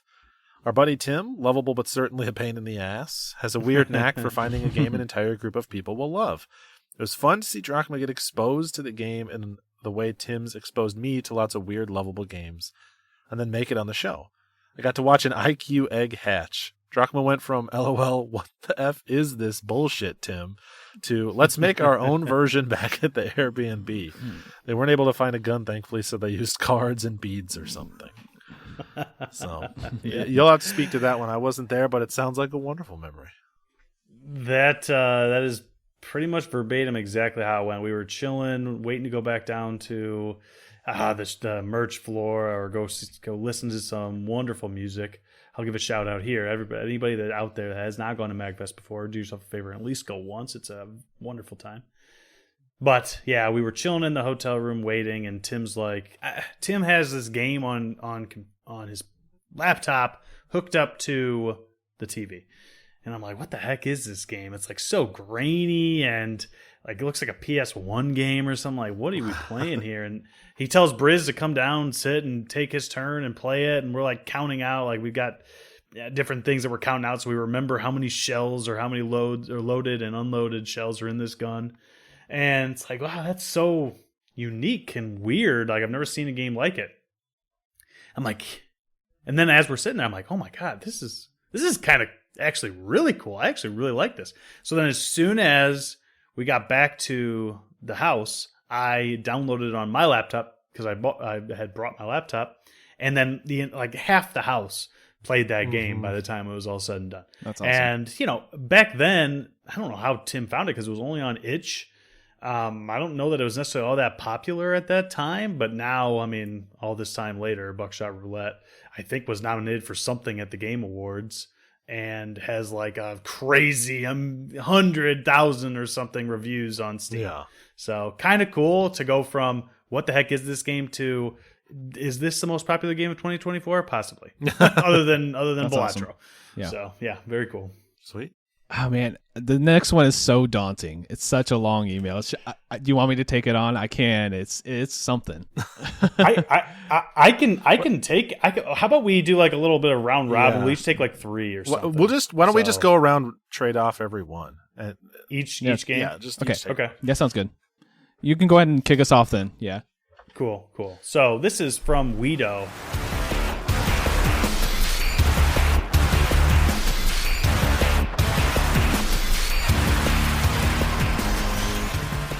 Our buddy, and he is rating the quest log, which is a little bit scary. And also, I'm going to have to remember where all of these are on our quest log, like actually cemented on our quest log, because I don't remember where they all are. But with the 100th episode in sight, I thought it was time to rate the games I played on the quest log. The initial idea is to play every main quest game, but at the rate you've been reviewing games, I couldn't keep up anymore. Okay, this will be a long, so let's get started. So I guess there you go. I assume these are all main quest games, based on what Weedo just said. First one here. Sayonara Wild Hearts. Hey, that's on the Mount Rushmore. Fun little game. Played it twice now, so it's fun to get back to now and then. Soundtrack is really good, but unfortunately gets interrupted a lot if you're not good at the game. But I also didn't gel with the announcer. It's funny because he kind of like said, hey, good, but then kind of crapped all over it, and then he gave it a main quest at the end. So thank you, Weedo. I think that makes Steve happy. It does, but fun little game. What an insulting way of describing it. Also, you didn't gel with the announcer, Weedo. The announcer is Queen Latifah. All right? That's true. She's an That is icon. true. Yep. The Dutch don't care about the Queen. They don't. Disrespect. All right, Josh, take the next one. Katana Zero. Couldn't get into the sneaking mechanics. I'm personally not a fan of that. Seems good, but because of that, should be on the side quest. I'm not a fan of stealth, so Josh is a fan of Metal Gear Solid games. Mm-hmm. I'm not. Steve is too. Steve really loves Metal Gear, right? We're both big fans. Yeah, big fan. So. But Steve hasn't finished Katana Zero. Yeah, famously. Why wouldn't I just play Hotline Miami again? What? Never mind. But anyway, Katana Zero. I mean, Hotline Miami is also a wonderful game, but Katana Zero. You have to. I don't know how far Weedo made it. Maybe he finished it, and if at that point, okay. But Katana Zero is the truly the tale of two halves type of game. You have got to get to that 2 hour mark and be like, and then continue through to that 5 hour mark, because then you're like, I get it now. Yeah. And maybe that's not the case. Maybe Weedo did play the whole thing and didn't like it, but man, that game just picks up speed as you go. So I'll check it out at some point. I'll get back to it. All right, is it me now? Yeah. Yes. All right, so we're on Inmost. Says, beat it, but found the story pretentious and the difficulty unexciting. Side quest. All right. We all have opinions. I love the story. I'll leave it at that. We've all got opinions. That's true. I played Inmost back in the day, and I also, and if I went back to it now, I might have a different thought, but I thought it would have hovered between the main and side quests for me personally. But yeah, still a fun game and very cool looking. So. That's one of those that probably could be side quests for many people, but to me, it's a main quest. There we go. Yeah, makes sense. All right, Her Story is the next one. Banger, fun to be a detective and watch all the footage. Good acting, main quest. I'm not going to disagree with that. Yep. It's an awesome game. The Path List. Absolutely main quest. It's basically Breath of the Wild, but streamlined, mixed with Journey. One of my favorite games ever. Main quest. Smart man, that Weedo. I do enjoy him. Holedown says, another banger. Pega lovers, read Potomax, should play this main quest. There you go. That's an interesting one to agree with on the main quest. That is a really good game. I don't remember if I brought that to the second opinion, because I know you brought it, Josh, but I don't remember if I brought it to second opinion or I just played it after you brought it. But dude, I loved that game. It's so addicting. It's very much that pachinko like vibe where you just like throw the ball and a lot of numbers happen and it's really fun. So. It is. All right, next one here. I feel like we're doing Polykill. This feels like Polykill. Like I'm reading beat tweets, but it's only Weedo, and he's just grading how we did on our entire show.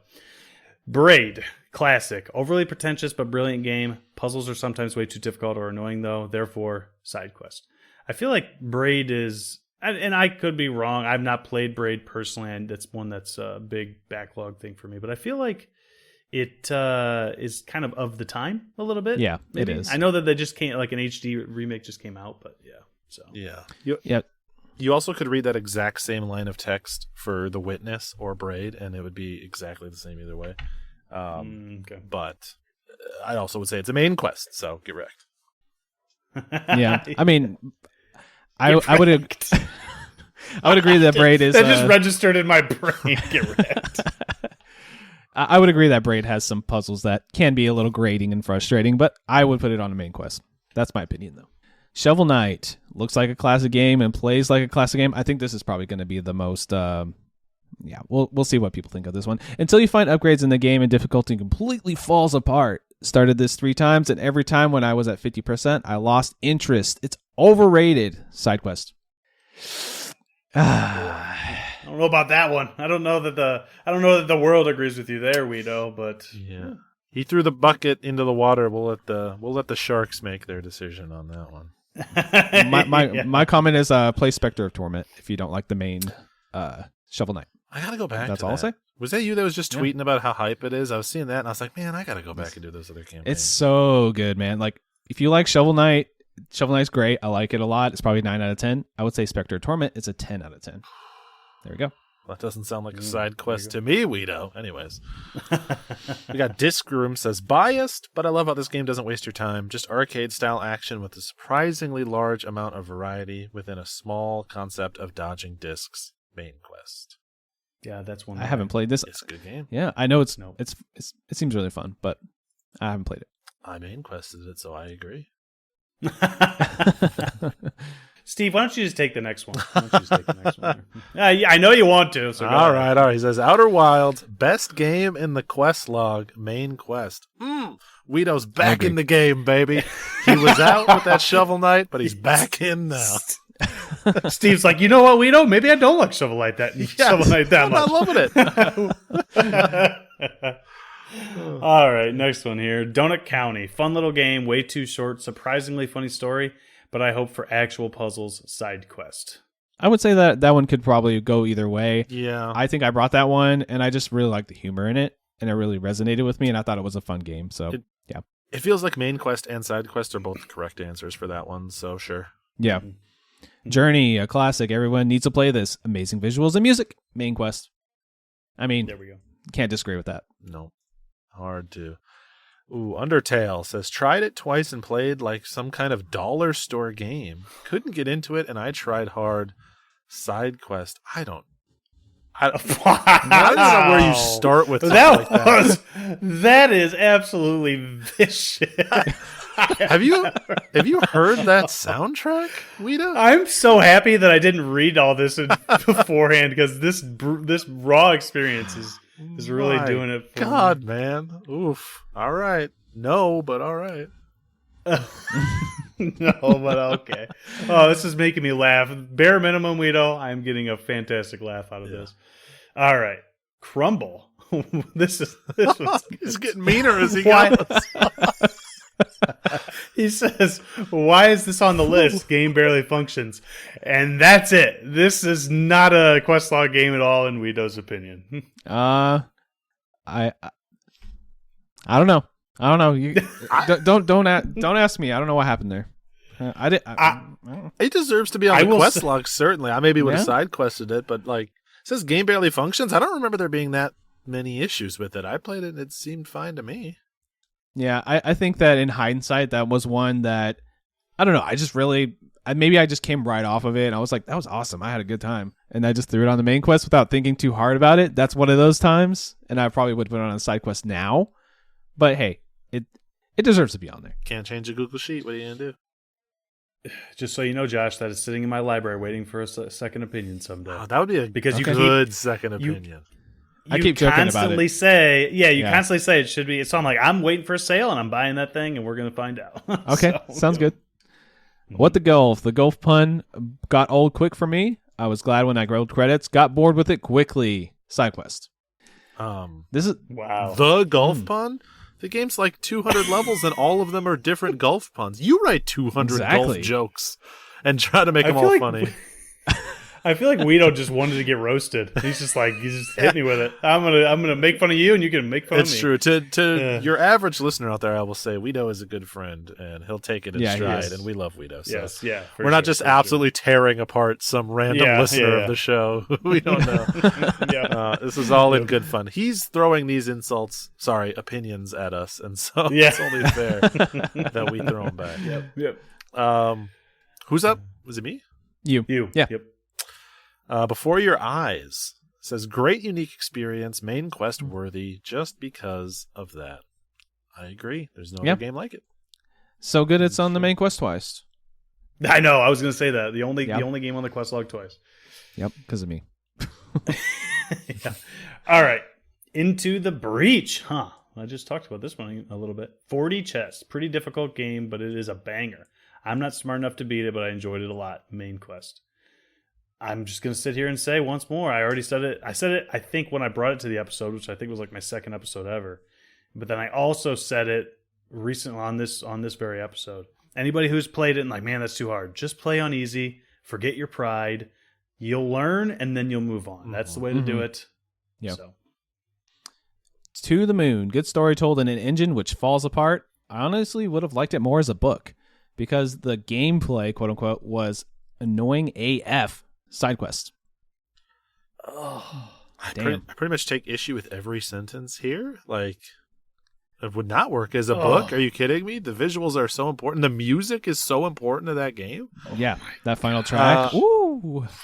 Also, we've talked about it, but the way that the way they make the characters, these little characters, express emotion on their faces is just so good. It just doesn't get much better than what this game does. But everyone is entitled to their opinions, of course. Yes, true. Yep. To the Moon, a game he likes less than our next game. Geballer. Simple but effective. Main quest. Heck yeah. That's the game that I've considered several times. Like, now that I am a more veteran IndieQuest host, that I'm like, man, would I move Geballer to the side quest today? Maybe. But hey, I'm glad that somebody else He validated you. As well. That's what he did. He validated you. Yeah. After just completely roasting us for like 7 picks, but you know. Yeah. Speaking of validation, Death's Door. Banger. If you like 2D Zelda games, you should try this one. OST is very good too. Main quest. I couldn't agree more, Guido. We're back. We are so back. I agree. TOEM, which the sequel just got announced, which is awesome. Yeah, anyway, I liked it, but it's very gameplay light and short. Side quest. It's one of those things where I would say, do you think TOEM would really be any better if it was longer and more mechanically dense? I don't think it would. I think it's doing what it needs to, but all right. Got VVVVVV. Absolutely my thing. Good music, tight gameplay. Could play this every year. Main quest. I agree. That's cool. 100%. Yeah. So good.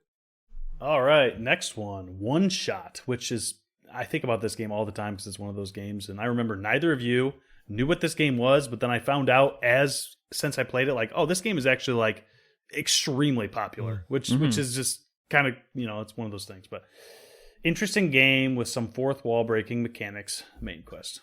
Correct. It's the reason why when I played Doki Doki Literature Club this year, I was like, it's all right, because it does some similar things. So yeah. Next one is Lunistice, simple 3D platformer, quite jank, honestly. Side quest. So I'm a little bit of a Sonic sicko, I'll be honest with you guys. So if you're a Sonic sicko, it's going to be a main quest. That's my opinion. So I stand with the Sonic pervs, so I'm with you. We got Tinykin, one of the best 3D platformers of recent years. Main quest, agreed. Yeah, everything I saw about that game is super good. Haiku the Robot, a Hollow Knight clone, but shorter and a unique art style. Loved it. Main quest. And yes, Haiku is one of those instances where it's like, it's not terrible to clone things sometimes if you do a good job. So, yeah. That's one actually I was like, that's like, I have it in my library, I think. And I'm like, it's just like when I'm in the mood, I'm going to pick that one up. Yeah. It's super good. Superhot, fun mechanic for an FES, classic and doesn't waste your time. Main quest. I totally agree with that. Okay. Agreed. Fly Wrench, addicting gameplay loop, absolute indie main quest. There you go. Hey, you validated me on that one. I love Fly Wrench. I think that game's awesome. Next one here, maybe not so awesome. Venba, barely a game. It looks good, but disappointing gameplay. Not even a side quest. Another one that I'm not entirely sure the world would agree with you, because I remember last year, right, is when it came out, Josh? Mm-hmm. I think. And there were several nominations. I mean, it certainly wasn't for gameplay, but I don't think that gameplay maybe is the part of Venba, right? No, it's about like culture and, you know, familial love and, you know, things like that. I don't know if he's into that type of story, but, you know. I don't like the barely a game statement, but that's okay. Weedo, we'll move right past it. Yeah. Inscryption. So good. Love everything about this one. Go play it. Main quest with all caps. Yeah. Which did he say was the best game? Oh, yeah, it was Outer Wilds, right? Was that the best game? And then I feel like based on this, Inscryption might be the second best game. He's very excited. And I would personally kind of agree. It's awesome. It's certainly up there. Certainly. Yep. Says Cocoon, really good and especially beautiful looking puzzle game. Unfortunately ends when the puzzles got interesting, overhyped, but still. Main quest. Wow.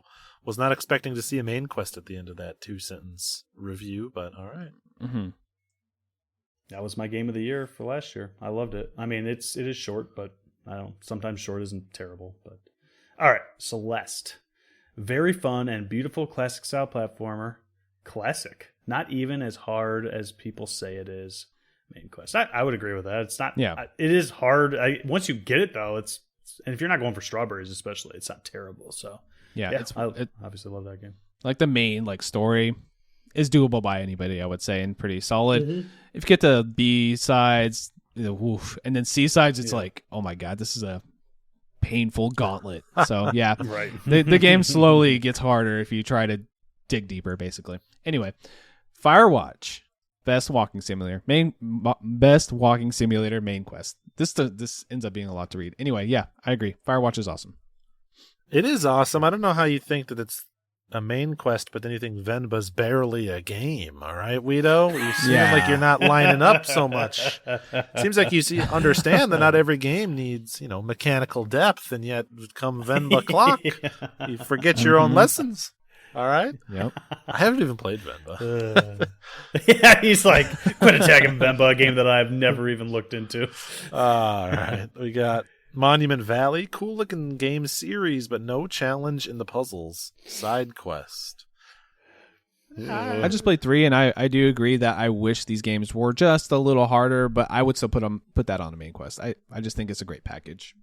I mean, to me, it's like there's some name there, and I think that's why I put it on the main quest, but it's also just kind of awesome. I don't know. Yeah, I love Monument Valley. I played it 10 years after it came out, and I was like, yeah, amazing. Yeah. Like, sweet. Like, I don't know. Like, I get it. Enjoyable 2 hours or whatever it is. Hour and a half. Yes, for sure. All right. Animal Well. 2024 GOTY? ? Very original game exploration game with combat, but without combat, but with puzzles. Absolute joy for explorers. Main quest. Yeah. Could not. Yeah. We'll be talking about that. We'll be talking about that pretty soon here, I'm sure. Mm-hmm.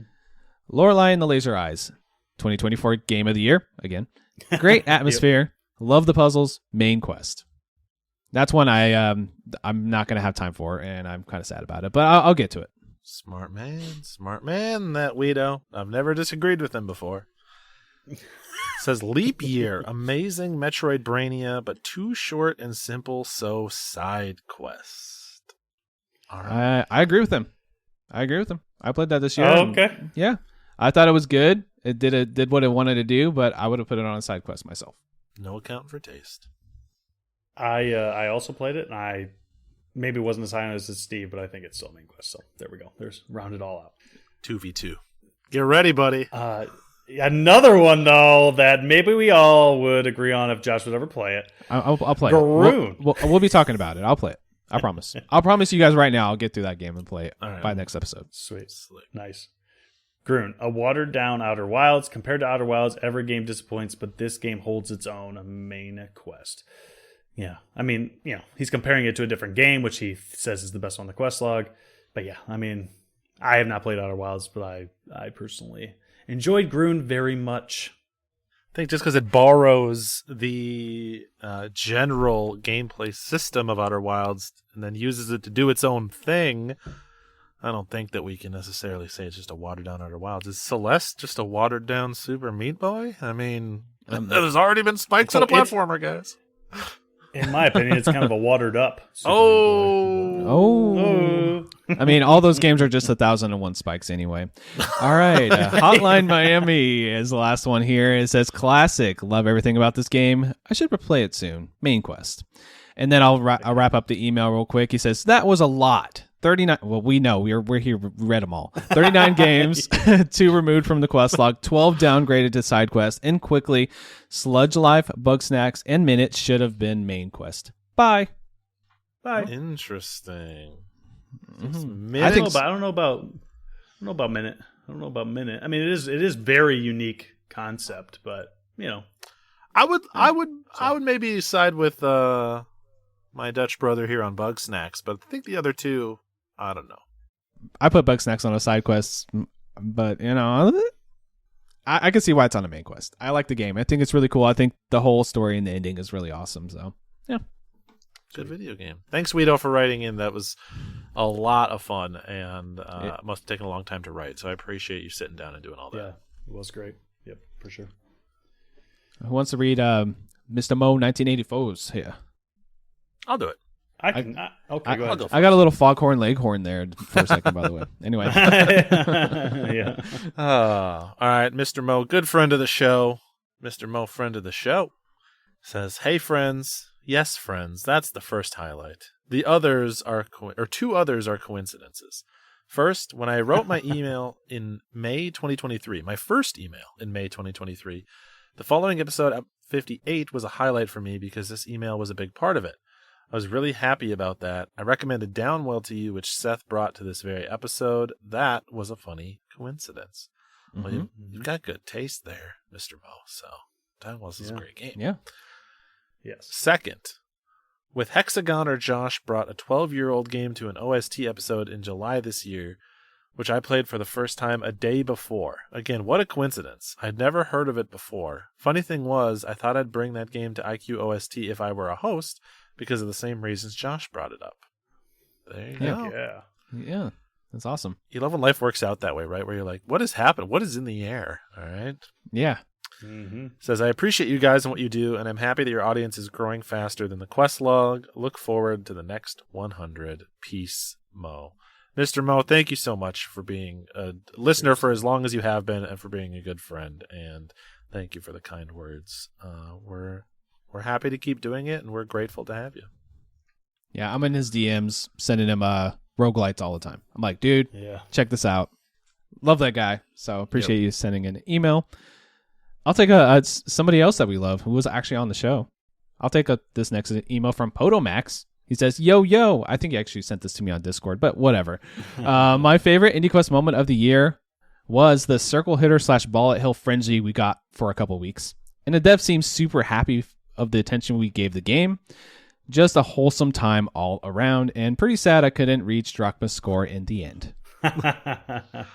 Someone beat it. I think maybe it was Chadley. I remember because I think Chadley posted it up, and I'm like, I need to get back in there, and I might have gone back and tried for a little bit, and I was like, I guess I'm kind of done. But that was, honestly, probably one of my favorite moments of the year. That was just so much fun. It's always fun when a conversation we have on this show kind of, catches fire and other people out there are enjoying what we're talking about. So thank you, Potomax. Yeah. Feels good to see it reach a wide enough audience to actually make an impact, right? Like we're always just sharing games that we love or that we think are cool. So it's cool to see that in some small way get back to and help the developer however it can. Especially when it's a bargain quest episode, yeah, right? Like that's kind of the point of those episodes. So very cool. All right, last one here, I believe. Yep, is from our pal Rusty. Rusty says, "Congrats on 100 episodes, gents. I might be a bit biased in referencing this, but our Journey episode is a major highlight and favorite memory of the show for me. It was at the time where my friendship with both Blink and Frantic were beginning to blossom. Sorry, Drachma, we still have the Bowling Green, Ohio connection, which basically makes us brothers anyway. We both went to the same university. Awesome. So doing that episode with you really cemented that friendship. Talking about Journey was great, and then to also do the IQ OST was a real treat, given my love for music and games. The audience won't know this, but there was a moment when it took me about 10 takes to introduce one of my songs, and I just remember us losing it laughing after every failed attempt. LOL. I won't ramble anymore, but congrats again, you guys. Have loved the show since day one, and it's truly helped to broaden my gaming horizons with all the great indie games you've introduced me to. Here's to the next 100. Appreciate you, Rusty, and I'm sure you guys have some thoughts about that episode specifically.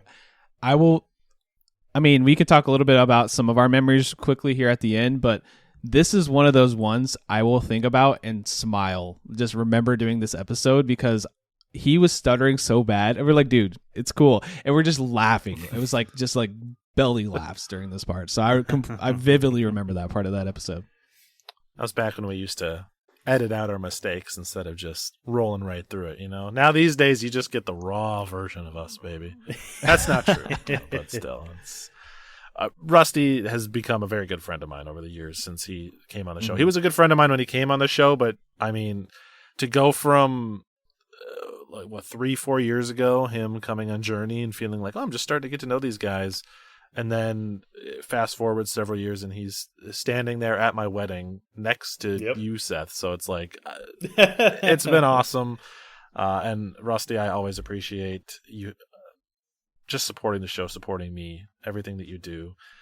Folks don't know, Rusty has his own YouTube channel. It's called Ari Louie. He just put out his Game of the Year video. So if you're starved for Game of the Year content, or if you're not starved because it's some of the best, go check it out. It's an hour-long video of him talking about all sorts of wild picks for Game of the Year. There's no other man out there doing a Game of the Year list like Rusty Ari Louie on YouTube, and some indie selection in there. So worth a look. Also, go check out Otaku Bros, which is Rusty's podcast. I don't think they've done a new episode in a little bit, but I remember at the wedding, he said something about like, oh, those guys are the pros. I'm just an amateur podcaster. I'm like, no, you are not. You stop it right there, dude. Like, Rusty, I remember the IQ episode. I don't think I had listened to Otaku Bros before that. And so that was the first time hearing Rusty. I'm like, this dude is really good at podcasting. Like, he just is. He's a natural. I will say now he is better than me at it, but that's okay. Yeah, he's awesome. I did one season of a podcast called Box Office Bliss with him where we did all the Fast and the Furious movies. Yep. So fun. He's just... I'm stumbling over my words, and he's just like the most professional, chill, relaxed dude ever. And I love Rusty. He's so awesome. So. Yeah, great dude. Yeah. Any memories you guys want to shoot out here? I know we've been going for this might be the longest episode besides that Journey episode, which was like 2.5 hours or something. Any memories that you guys want to throw out before we do some quick plugs and get out of here today? I think if we're talking about favorite memories, for me, it was just coming on this show at all. I took a chance. I remember, Josh, there was a time when you were kind of in transition of moving and you guys hadn't done the show in a while, so I just messaged both of you. I was like, hey, you mind if me and Steve do an episode, right?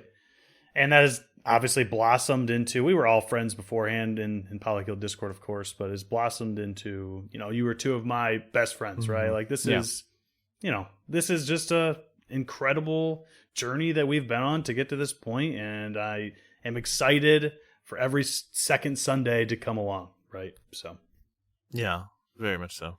I agree 100%. I think this is one of those things that I've dabbled in, like, content creation. Oh, I'm going to try to do this, try to do that. This has been like the constant thing that I feel like I can put my all into and really own. And it's just been so fun to do. And, I love doing it. I love seeing you guys' beautiful faces every 2 weeks. And I also, I have so many memories like we do, just, I don't even know. It just floods over me. But I will say I've been through so many hard times in the past, 3-4 years that we've done this. And then having something to look forward to that can uplift me has been very helpful for me in my life and my mental health and just growing and becoming a better person. So I appreciate you guys for that. Yeah, we appreciate you too, appreciate buddy. you too, buddy. I mean, I'm getting carried on this podcast. I'm not going to lie. So I'm going to, I want to express gratitude to both of my co-hosts for different reasons. One is Josh basically brought me on. He didn't even really know me that well. Like we were buddies on the internet. Like we were acquaintances, we hit each other on the retweets from time to time, but it wasn't like we were super close or anything like that. And we obviously have since become close, but I appreciate him tapping me and thinking that I would be a good person to share his appreciation for indie games, which I now look forward to the show just as much as anything else, and it's one of the things that I'm most proud of. And in a very similar way, I'm very grateful to Seth, also someone who was again, we were friends, we were buddies, but we didn't know each other super well before we started doing the show. Right. Reaching out and being like, man, this show's awesome. I need more of it. I know you guys are kind of in a hiatus right now. What can we do to get back? And he stepped in and really helped to make sure that the show both kept going and became what it is today, which is, I think, the best version of IndieQuest that it's ever been. So both of these dudes are the GOATs, and I'm just the pretty face that they brought on to try to make this thing successful. They're the brains and the brawn. So I appreciate you both. Well, you try to figure out which one's which. Here. I'm pretty strong. I got some muscles, Yeah, no, Mr. Humble, man. We you're awesome, Steve. Come on. But anyway. Yeah. All right, well, it's been nice to reflect, but we're going to keep doing this. We're not ending the show. I know this sounds like the last episode or something at this point, but it was really fun to have some reflection, get some community comments, and this honestly, I want to pat us on the back. I feel like this might be our best episode. I'm just going to throw that out there. But anyway, certainly possible. Let's plug ourselves because it feels good, right? Yeah, it could be.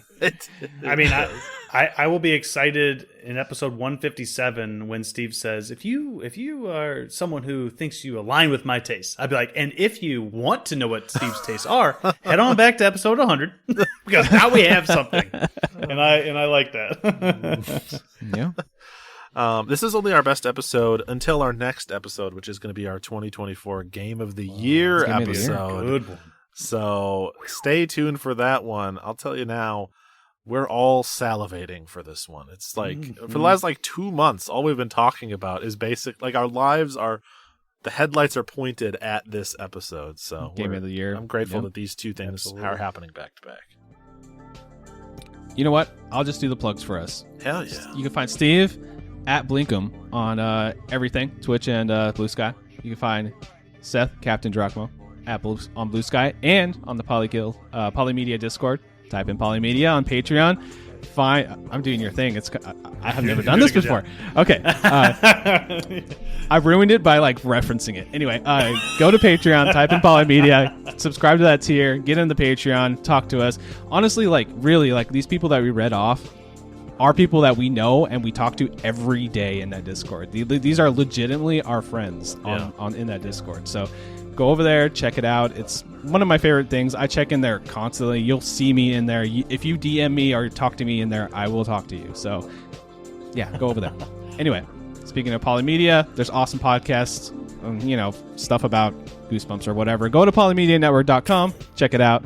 And I would like to say thank you guys for listening to the show, and thank you for 100 episodes and for supporting us and being here with us. And hopefully we are here for 100 plus more. That's my goal. I'm not stopping anytime soon. So Absolutely. Thank you, and we'll see you in the 2024 Game of the Year episode. Get hyped. Peace. Thanks.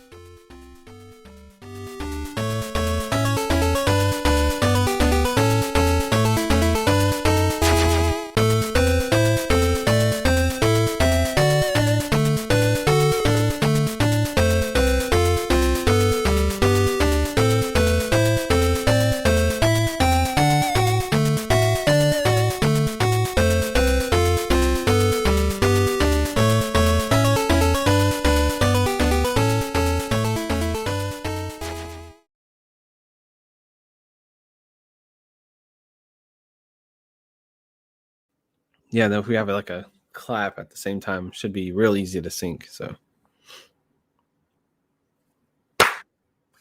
okay, cool, nice. That should be good. Sweet. I feel like if we do that every single time, but next time I'll be like 40, and it's like 2 seconds later. It'll probably be better. But yeah, cool. Sweet. All right, you ready?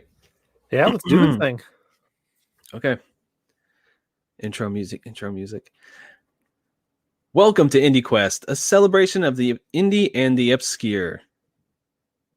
Who are we? What are we? What's this episode? What's this show about? Okay, I'm gonna start over. Sorry. Okay. Get loose. Get stretched. Get limber. You got this, homie. Welcome to IndieQuest, a celebration of the indie and obscure.